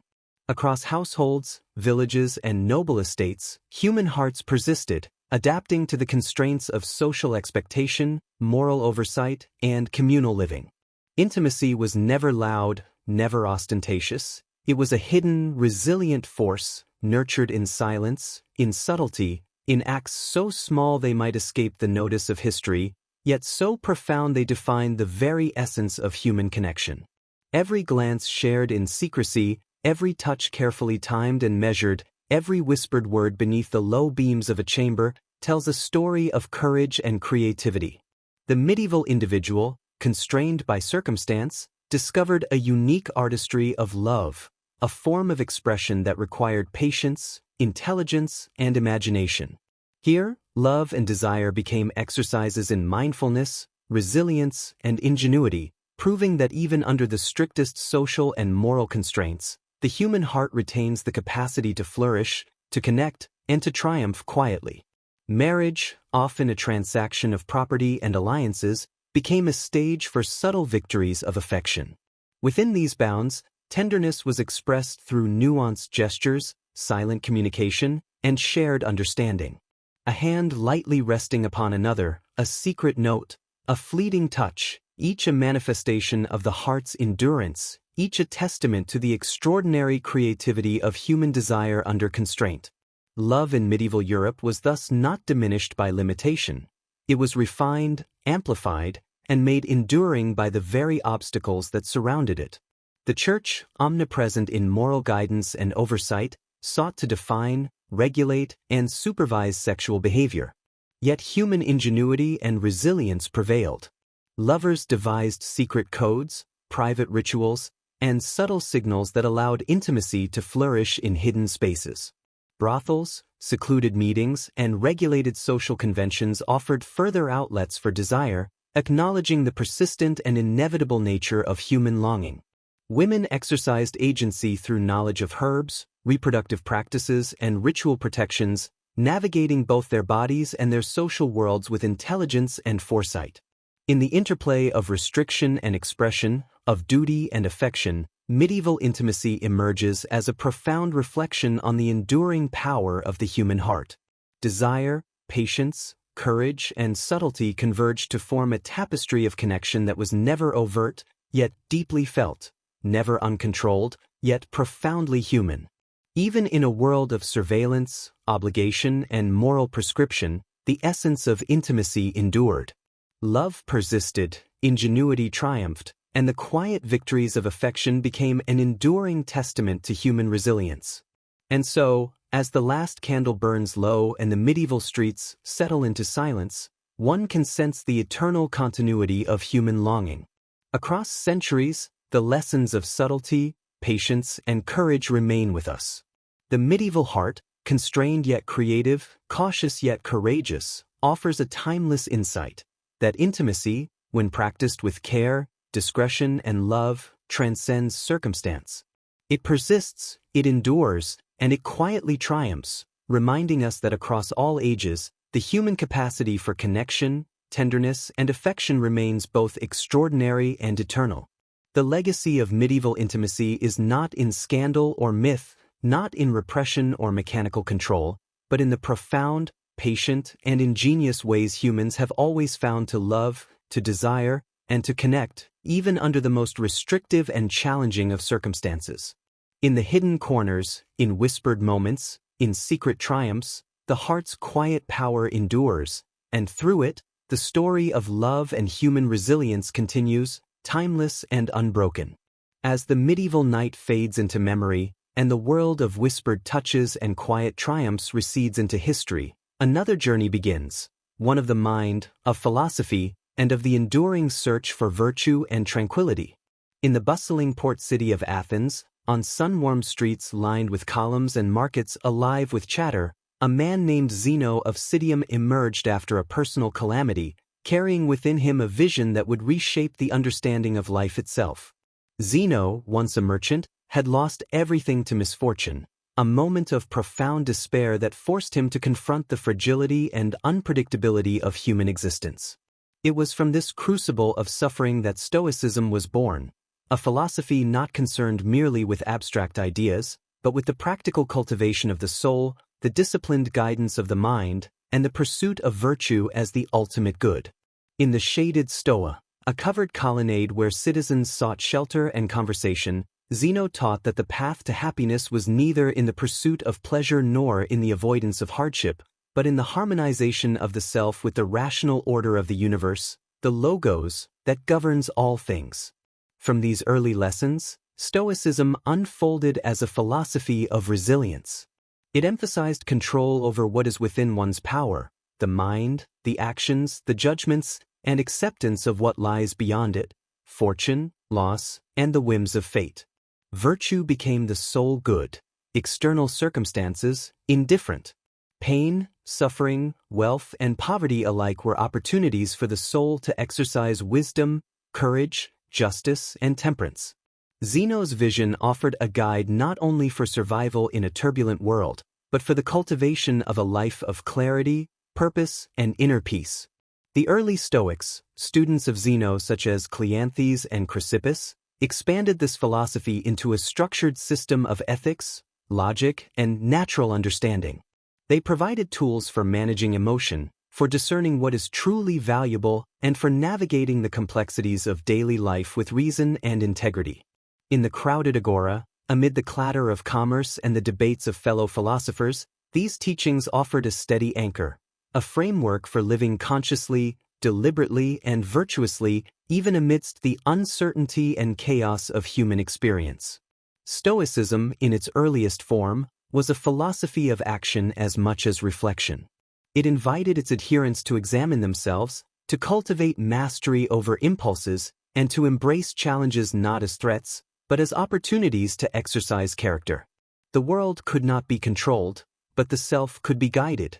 Happiness, Zeno taught, was found not in fleeting pleasure or in the favor of fortune, but in the disciplined alignment of the soul with reason, nature, and virtue. And so, as the first light of philosophical inquiry illuminates the streets of Athens, one sees the emergence of a path that transcends time. From the losses of a merchant to the teachings of a master, from private contemplation to public discourse, Stoicism arose as both shield and guide, a philosophy of endurance, clarity, and moral fortitude.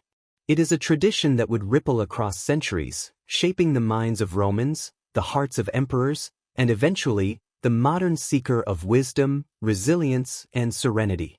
In this quiet unfolding of thought, one witnesses the birth of a philosophy that, like the enduring human heart of medieval intimacy, seeks to navigate the tension between external constraint and internal freedom, between what is given and what can be chosen, and between suffering and the cultivation of an unwavering, virtuous life.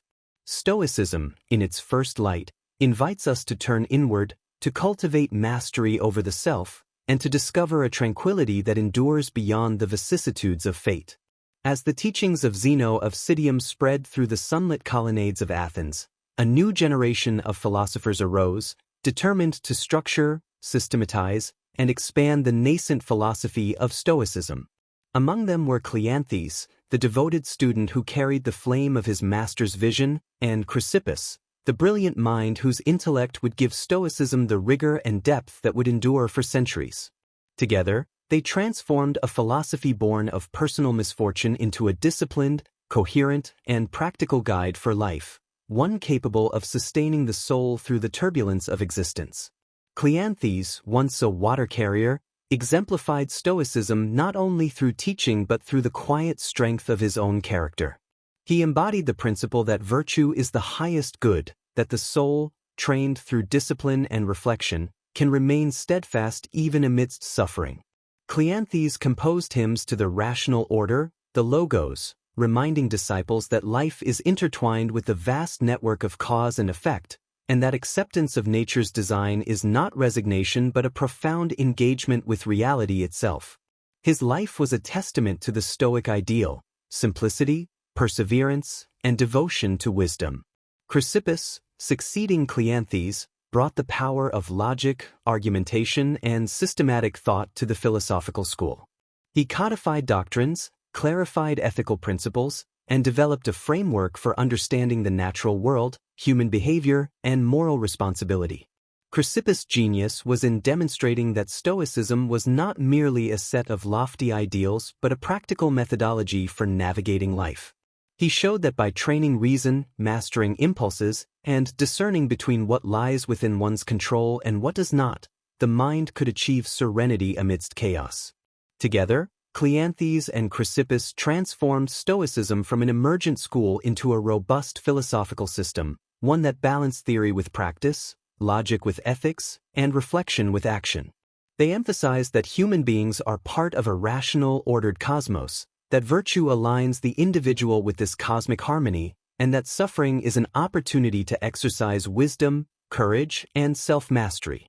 In their teachings, the Stoic student learned that life's misfortunes are not punishments but tests, not obstacles but instruments for cultivating resilience and character.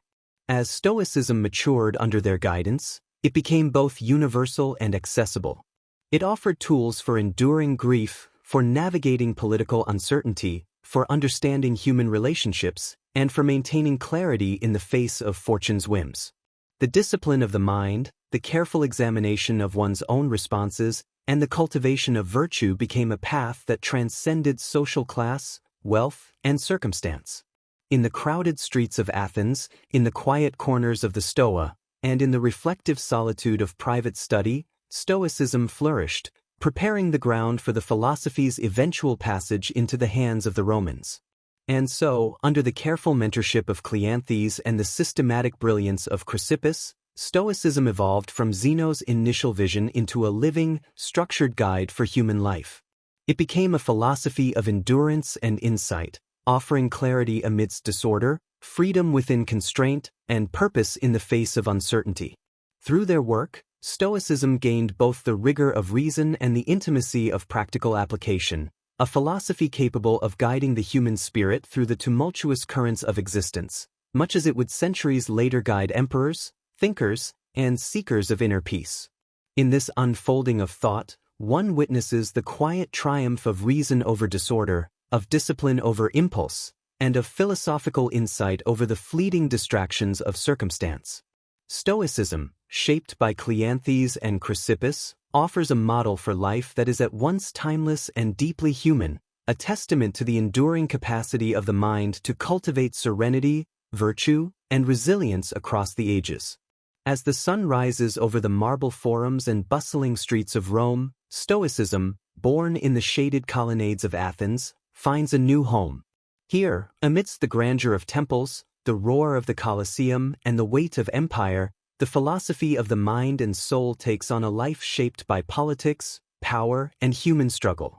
It is in this city of immense complexity that Stoicism is transformed from theory into a practical guide for navigating the chaos of human existence. Seneca, philosopher, statesman, and advisor to emperors, embodies the paradox of Stoicism in the heart of political life. He writes with clarity and compassion, urging the cultivation of virtue, self-discipline, and rational reflection. Yet his own life is entangled with wealth, influence, and the intricate dance of power. In his letters and essays, he demonstrates that the Stoic path is not the absence of ambition or engagement, but the mastery of one's responses to circumstance. Even amidst intrigue, danger, and the shifting sands of fortune, Seneca reminds us that inner freedom is achieved not by controlling the world, but by commanding the mind and choosing virtue over vice. Epictetus, once a slave, offers Stoicism in its purest, most accessible form. Through hardship and captivity, he teaches that the core of freedom lies not in external circumstances but in the mind. Desire, fear, and anger are obstacles only when one permits them to dominate. Otherwise, they are opportunities for discipline, reflection, and moral exercise. His words, carefully preserved by disciples, provide a guide for living with clarity and serenity, no matter the hand dealt by fate. Epictetus reminds us that the soul can remain unconquered, that dignity resides in the choice to act with reason, and that virtue, not circumstance, defines the human spirit. Marcus Aurelius, the philosopher-emperor, carries Stoicism into the corridors of absolute power. In his private journal, the Meditations, he reflects upon duty, mortality, and the rational order of the cosmos. Even while commanding armies, legislating laws, and facing the burdens of empire, he turns inward, applying Stoic principles to confront anger, grief, and uncertainty. Marcus demonstrates that Stoicism is not mere abstraction. It is a living practice, an armor for the mind, a framework for navigating both triumph and tragedy. Each entry becomes a meditation on resilience, compassion, and moral clarity, illuminating the path for generations yet to come. In Rome, Stoicism evolves into a philosophy of engagement, guiding citizens, rulers, and slaves alike through the trials of existence. It teaches that suffering is not to be feared but understood, that joy is not in external fortune but in the cultivation of virtue, and that peace is not granted by circumstance but earned through deliberate mastery of the self. The Stoic mind discerns what is within its control, accepts the inevitability of change, and embraces the rational order of the universe with humility and courage. Through the lives of Seneca, Epictetus, and Marcus Aurelius, Stoicism demonstrates its enduring power, a philosophy not removed from life, but deeply embedded in it. It is a guide for the restless mind, a compass for ethical decision-making, and a sanctuary for the spirit amidst turmoil. In the streets of Rome, in the silent reflection of private study, and in the quiet strength of moral action, Stoicism lives, resilient, practical, and profoundly human. Thus, as we trace the steps of Roman Stoics, we see philosophy applied in the theater of life itself. It is here that Stoicism becomes more than thought. It becomes a practice, a shield, and a companion, illuminating the path toward clarity, resilience, and the enduring cultivation of virtue amidst the impermanence of all things.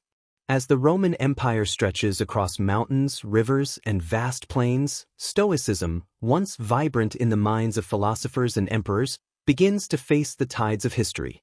The halls of power are filled with intrigue, ambition, and the pressures of governance. Christianity rises, reshaping moral frameworks, spiritual expectations, and the public discourse on virtue and destiny. And yet, even as the dominance of Stoic schools wanes, its influence does not vanish. Its principles, embedded in thought, culture, and personal reflection, ripple quietly through the currents of human experience. The decline of formal Stoic institutions does not diminish the power of their insights. Seneca's letters, Epictetus' discourses, and Marcus Aurelius' meditations endure, bridging centuries as guides to resilience, rational thought, and ethical living. Even in a world increasingly shaped by new doctrines and spiritual narratives, Stoicism provides a framework for the mind, the recognition that human suffering is universal, that control resides within the self, and that virtue, rather than circumstance, defines the quality of life. Its teachings continue to whisper in private reflection, offering solace and clarity to those who seek mastery over emotion, over reaction, and over the turbulence of the external world. Roman Stoicism, though no longer the dominant school of thought, leaves indelible marks on intellectual history. It shapes medieval Christian moral philosophy, influencing thinkers who wrestle with questions of human responsibility, free will, and the cultivation of virtue. The Stoic emphasis on rational order, the disciplined examination of the self, and the practice of enduring hardship with courage resonates across the centuries. It becomes a lens through which both scholars and ordinary individuals interpret the challenges of life, blending ancient wisdom with the evolving social and spiritual currents of the medieval world. Even as public Stoic teaching fades, its principles live on in the private, reflective moments of countless lives. Individuals confronting grief, injustice, or uncertainty draw upon the lessons of Seneca and Epictetus. Leaders and commoners alike discover the same truth Marcus Aurelius articulated, that the external world is beyond full control, but the inner life can be cultivated with wisdom, patience, and moral clarity. Stoicism's power lies not in the grandeur of temples or formal schools, but in the enduring ability to provide a compass for human conduct and a sanctuary for the restless mind. The philosophy also demonstrates an extraordinary adaptability. Though shaped by Greek and Roman culture, its core principles, virtue as the highest good, the cultivation of inner resilience, the acceptance of fate, transcend time and geography. Stoicism is not bound by empire or era. It becomes a timeless guide for navigating life's uncertainty. Its lessons reach into the hearts of those who suffer, those who seek clarity, and those who aspire to live in harmony with reason and nature. In this twilight, one sees Stoicism as both enduring and subtle, no longer the public school of Athens or the intellectual rigor of Rome, but a quiet, guiding presence in the human mind. Its legacy is measured not in dominance, but in resilience of thought, of character, and of the spirit. Even as history moves on, the Stoic voice remains, reminding us that clarity, virtue, and inner freedom are attainable by any who choose reflection, patience, and disciplined action. Through decline, adaptation, and transformation, Stoicism teaches a fundamental truth, that the human mind, when disciplined and guided by reason, remains unconquered by circumstance, and that serenity, wisdom, and moral courage endure even when the schools and temples fade. Its lessons, though quiet in the unfolding centuries, remain vibrant, waiting for those who listen, reflect, and apply them in the complexities of life. That as centuries unfold and the world changes, kingdoms rise and fall, empires collapse, and societies transform, the quiet teachings of Stoicism, born in Athens and refined in Rome, awaken once more in modern hearts and minds. In the corridors of contemporary life, amidst the hum of cities, the ceaseless flow of information, and the complexities of human ambition, Stoicism finds resonance as both guide and refuge, offering a compass for navigating uncertainty, stress, and the relentless demands of existence. Modern thinkers, authors, and public figures draw upon the wisdom of Zeno, Cleanthes, Chrysippus, Seneca, Epictetus, and Marcus Aurelius, translating ancient insights into practical strategies for resilience, mental clarity, and emotional regulation. Their words remind us that while technology, society, and circumstance evolve, the essential nature of human struggle, the confrontation with loss, fear, desire, and mortality, remains remarkably constant. Stoicism, in this contemporary revival, provides tools to cultivate calm amidst chaos, patience amidst urgency, and virtue amidst temptation. Through meditation, journaling, reflection, and deliberate choice, individuals rediscover the Stoic principle that the only true control resides within the self. Modern life, with its distractions, pressures, and uncertainties, becomes a testing ground for the enduring insights of ancient philosophy. Stoicism teaches that external events, however overwhelming, cannot dominate the inner life, that virtue, reason, and ethical discernment remain the ultimate measures of worth, and that suffering, when approached with reflection and understanding, becomes an instrument for growth, wisdom, and character. In contemporary applications, Stoicism transcends elite philosophy or abstract debate. It becomes a practice of resilience, guiding people in leadership, in personal development, in navigating relationships, and in confronting the inevitable trials of mortality and change. The emphasis is not on detachment from life, but on engagement with it, an engagement tempered by reason, grounded in virtue, and informed by the recognition of what lies within one's power and what lies beyond it. In this way, the philosophy is as alive today as it was in the sunlit Stoa of Athens or the shadowed halls of Rome. The modern resurgence of Stoicism highlights its timeless appeal, the alignment of the mind with rational order, the cultivation of virtue as the highest good, and the enduring quest for serenity amidst impermanence. It connects us, across millennia, to a lineage of human thought dedicated to understanding, discipline, and ethical living. In this continuity, one senses not only a bridge to the past but a practical guide for navigating the present, offering calm, clarity, and fortitude in a world of constant change. Through Stoicism's revival, the ancient philosophers whisper across time that life's challenges, loss, and uncertainty are neither insurmountable nor inherently destructive. They are opportunities to exercise wisdom, courage, justice, and temperance. By embracing these principles, modern seekers join a long chain of human endeavor, discovering that the cultivation of the self is both a timeless practice and a daily necessity, a quiet triumph of reason over impulse, of reflection over reaction, and of virtue over circumstance. And so, Stoicism, once a philosophy of Athens, a school of Rome, and a companion through decline, becomes again a living guide, a philosophy reborn. Its principles endure, teaching that while the world shifts and human life remains uncertain, the mastery of the self, the practice of virtue, and the cultivation of inner tranquility are as achievable today as they were 2,000 years ago. In the quiet reflection of modern life, Stoicism offers a sanctuary, a framework, and a promise that the human spirit, disciplined and guided by reason, can find clarity, serenity, and strength, no matter the age, the circumstance, or the trials that unfold. As the heavy wooden doors of medieval homes creak open to reveal the rhythms of daily life, one begins to glimpse the hidden world of intimacy, a realm carefully navigated behind curtains, in shadowed chambers, and beneath the ever-watchful eyes of family and society. In an age when privacy was a rare luxury, when walls were thin and multiple generations often shared the same living spaces, human desire was both constrained and secreted, pressed into the narrow margins of life where the heart could beat freely, if only for a moment.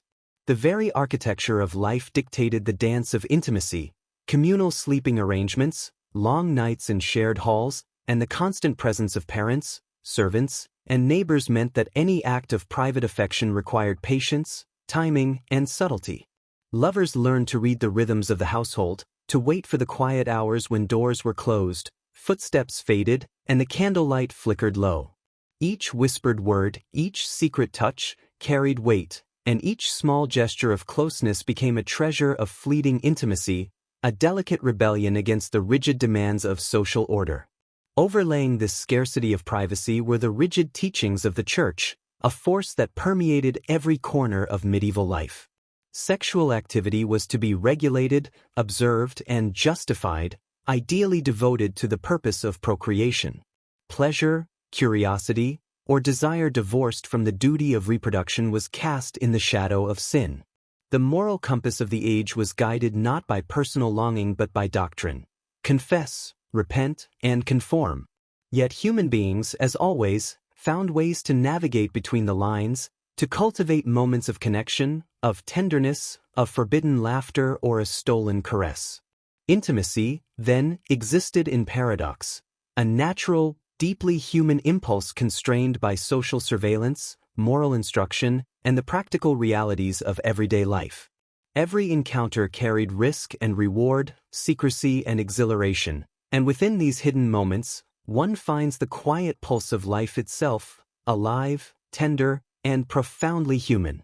In the shared spaces of medieval homes, behind the weight of obligation, the eyes of the family, and the stern gaze of church doctrine, love and desire persisted, weaving a tapestry of private emotion that few chroniclers dared to record, yet one that shaped lives in ways both subtle and enduring.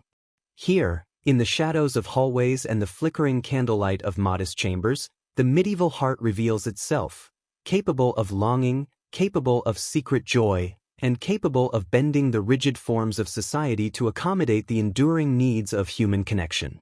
In these stolen moments, we witness a world that is at once constrained and intimate, a world where love and desire, though hidden, thrive quietly, persistently, and with an understated resilience, reminding us that the human spirit, even under pressure and scrutiny, seeks connection, tenderness, and the small, sacred joys of companionship. Beyond the walls of family homes, amidst cobblestone streets, bustling marketplaces, and the shadows of towering cathedrals, a more complex and pragmatic layer of medieval sexual life emerges, where human desire, economic necessity, and social regulation intertwine. Brothels, often tolerated if not officially sanctioned, occupy a liminal space in the social landscape, a place where morality, survival, and clandestine pleasure converge. They are not merely dens of sin, as later imagination might claim, but carefully navigated institutions where rules, hierarchy, and subtle negotiation govern behavior, ensuring that social equilibrium is maintained even as private appetites find expression. In these spaces, women navigate roles of both vulnerability and agency. Prostitutes, courtesans, and midwives operate within a delicate web of expectations, balancing personal safety, societal surveillance, and the need for economic survival. Their lives reflect a careful negotiation of power. They must maintain appearances of propriety, cultivate protection from patrons or authorities, and navigate a world that is at once exploitative and indispensable. Each encounter, each service rendered, is framed not only by physical interaction but by subtle social codes, rituals, and the silent acknowledgement of unspoken rules. The Church condemns these spaces and the acts performed within them, casting moral shadows that ripple through the streets, influencing behavior and perception. Yet the practicalities of life, hunger, desire, and the inevitability of human need necessitate compromise. Society quietly accommodates, tolerates, and regulates, creating a tension between public moralizing and private pragmatism. These brothels, far from being merely immoral havens, reflect a society negotiating the boundaries of control, desire, and social cohesion, revealing a layered and nuanced sexual culture that is both constrained and adaptive. Within this framework, one also observes the resilience of the human spirit. Desire persists, affection persists, and even fleeting intimacy finds expression in small gestures, smiles, and whispered conversations. The brothel is a microcosm of medieval life, structured, regulated, and yet profoundly human, where the drive for connection, pleasure, and survival unfolds within the intricate lattice of social expectation. It is a testament to the adaptability of people under constraint, to the subtle ways in which human longing carves spaces for itself even in environments dominated by control, surveillance, and moral prescription. As we reflect on these spaces, we understand that medieval sexuality is neither wholly repressed nor entirely liberated. It is negotiated, performed, and observed, shaped by the interplay of desire, obligation, and societal norms. In the quiet corners of brothels, in the hushed exchanges of market streets, and in the fleeting intimacy of shared moments, one senses the profound truth of human experience, that even under scrutiny, restriction, and moral strictures, the heart seeks connection, pleasure, and understanding. In this delicate balance between control and desire, medieval life unfolds in its full, complex, and quietly vibrant reality, offering a window into a world where human intimacy is at once constrained, creative, and enduring. In the quiet halls of medieval castles and the modest homes of villagers alike, the rituals of courtship and the solemnity of marriage unfold with a complexity that is both social and intimate. Marriage is rarely an expression of unbridled passion or romantic ideal. Rather, it is a carefully negotiated transaction, a tapestry woven from threads of family honor, property, political alliance, and social stability. Consent, while nominally a personal choice, is deeply entangled with obligations to kin and community. Parents, guardians, and local authorities supervise, advise, and sometimes dictate the course of unions, ensuring that the interests of lineage, wealth, and societal order are preserved. Within this framework, virginity and chastity assume immense social value. For noble families, the purity of a bride is not merely a personal virtue. It is a legal and economic instrument, a guarantee of inheritance, a shield for family honor, and a symbol of trustworthiness. Among common folk, the moral and spiritual weight of chastity is equally significant. though more closely tied to religious observance and communal expectation than to property concerns. These standards, enforced by both community and church, shape the boundaries of desire, the conduct of courtship, and the very possibilities for intimate connection. Yet even within these constraints, human affection and emotional bonds emerge, often quietly and unpredictably. Lovers communicate through subtle gestures, coded glances, and whispered words, discovering ways to cultivate intimacy without violating the rigid framework surrounding them. Secret letters, gifts, and small tokens of devotion serve as private affirmations of feeling, gestures that defy the transactional nature of arranged unions while still respecting the broader societal structure.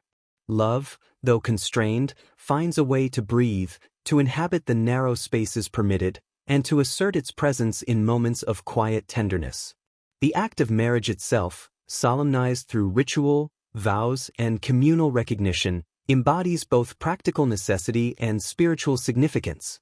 Couples are bound not only by law and custom, but by shared participation in religious ceremonies that sanctify their union before God and community alike.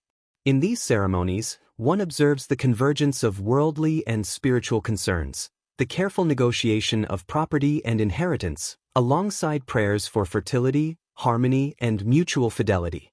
The sacred and the pragmatic coexist, reflecting a worldview in which human connection, social stability, and divine favor are inseparable.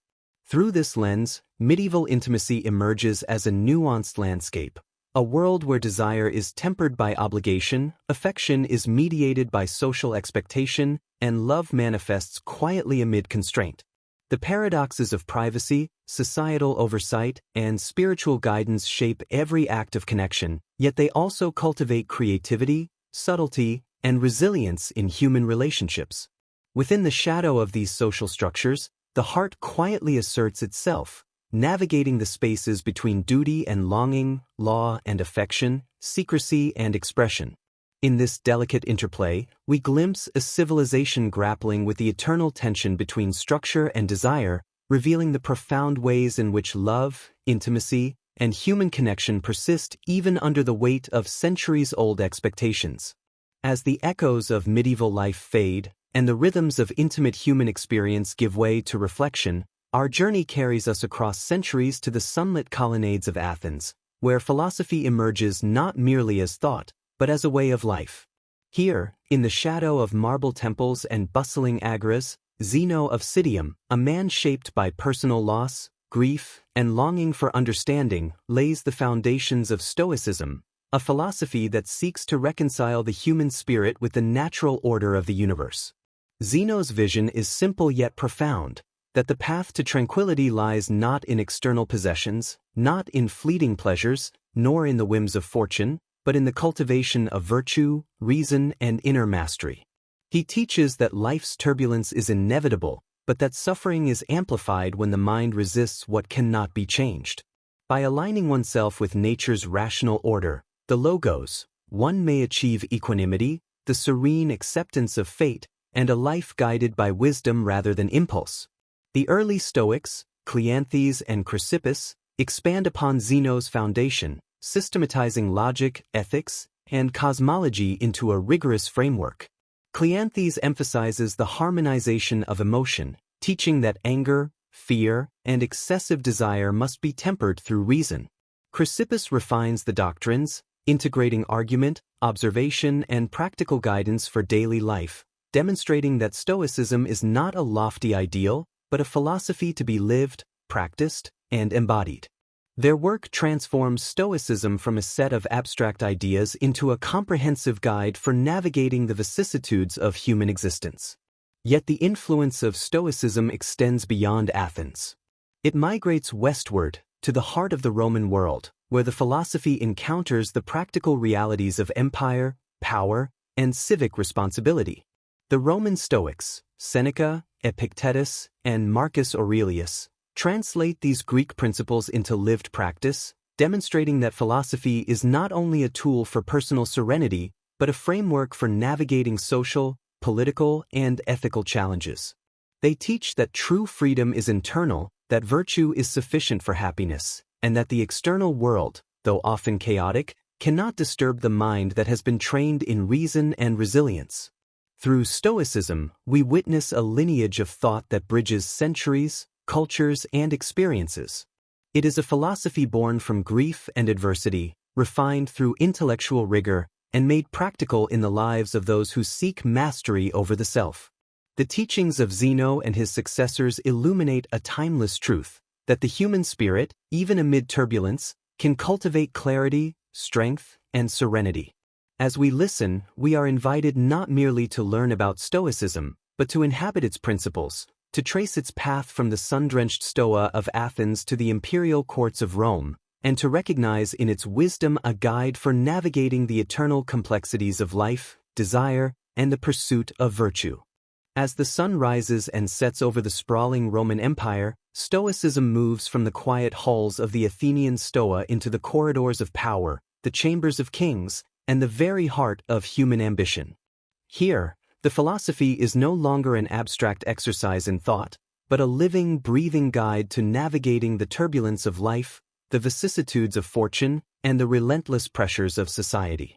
Seneca, the statesman and advisor, walks a delicate path between wealth, influence, and the Stoic ideals he teaches.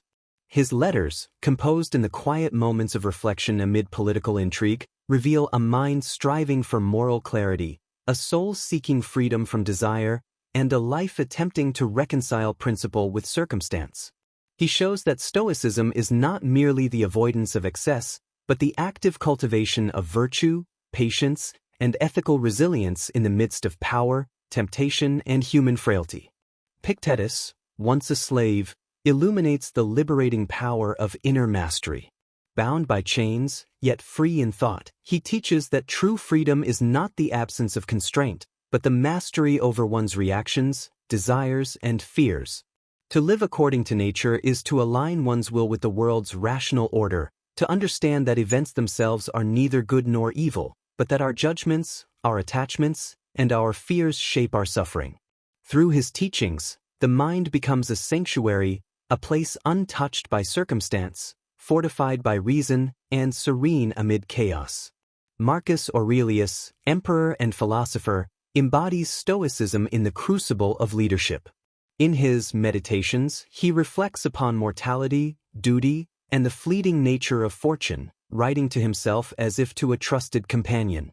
Each thought, each reflection, is a guide to living deliberately, ethically, and with mindfulness, even when faced with plague, war, and the heavy burdens of command. He shows that Stoicism is not an escape from the world, but a disciplined engagement with it, a way of transforming challenge into opportunity, suffering into insight, and power into responsibility. Through these lives, Stoicism reveals its timeless resonance, a philosophy of resilience, clarity, and inner peace, capable of guiding hearts and minds across centuries. It teaches that virtue, self-control, and acceptance of what lies beyond our power are the truest forms of freedom. It demonstrates that human beings, regardless of station, circumstance, or fortune, can cultivate a mind capable of serenity, compassion, and wisdom. And so, as we draw this chapter to a close, we see that the lessons of Stoicism are not relics of the past, nor the preserve of philosophers alone. They are living principles, quietly present in the rhythms of daily life, in moments of reflection, in the striving for balance amid the endless flux of circumstance. From the hidden intimacies of medieval homes to the disciplined hearts of Roman philosophers, the story of human desire, restraint, and virtue unfolds as a continuous meditation on life itself, a reminder that across time, the pursuit of understanding, connection, and inner harmony remains one of humanity's most enduring and profound endeavors. In this quiet reflection, the voices of the past settle around us, teaching that even in the constraints of society, the trials of existence, and the fleetingness of fortune, the human spirit can find balance, cultivate virtue, and embrace a serenity that endures. As we close the doors on this world, we carry with us the subtle, enduring truths of both heart and mind, that love, desire, reflection, and wisdom are not fleeting curiosities, but the steady currents that have guided, shaped, and uplifted humanity through the ages. As we step back from the intimate halls of medieval life and the disciplined chambers of Stoic thought, a quiet reflection settles over the mind. Across centuries and continents, the pulse of human experience has continued, threading desire and restraint, passion and reason, mortality and reflection into a continuous tapestry. We have walked through the hidden chambers of medieval homes, where love and longing found refuge beneath the watchful eyes of society, and where fleeting gestures of affection and secret moments of intimacy endured amid rigid rules, communal living, and moral expectation. We have glimpsed the complex networks of brothels, the transactional nature of marriage, and the subtle, resilient ways that humans carved space for connection, joy, and tenderness, even when the world demanded duty, honor, and propriety. Then, across time and geography, we have entered the sunlit Stoa of Athens and the grand halls of Rome, following the teachings of Zeno, Cleanthes, Chrysippus, Seneca, Epictetus, and Marcus Aurelius. We have witnessed philosophy transform from contemplation into practice, from abstract logic into the art of living. Stoicism reminds us that virtue, clarity, and serenity are cultivated not through circumstance but through mindful reflection, self-discipline, and alignment with the natural order of life. It teaches us that freedom lies within, that suffering is often a matter of perception, and that the human spirit can endure, adapt, and flourish even amid the turbulence of fortune, loss, and desire. As these lessons echo softly in our minds, we realize that the threads connecting medieval intimacy and Roman Stoicism are the same threads that weave through all human history: the longing for connection, the quest for understanding, and the search for balance between our inner and outer worlds. Desire, restraint, reflection, and wisdom all coexist, shaping the human journey with subtle grace and enduring resonance. And so, in the quiet moments that follow, we carry these reflections with us: the hidden joys of medieval hearts, the disciplined serenity of Stoic minds, and the timeless pursuit of understanding and harmony. Across centuries, across cultures, the human spirit has sought, and continues to seek, connection, virtue, and clarity. In the stillness of thought, in the gentle unfolding of memory, and in the quiet rhythm of reflection, we find a continuity that transcends time, a meditation on life itself, and the enduring presence of wisdom, compassion, and the human capacity for grace. Sleep now, as these whispers of the past settle around you, guiding the mind into calmness, guiding the heart into quiet reflection, and allowing the soul to drift with the steady currents of history, understanding, and enduring human experience.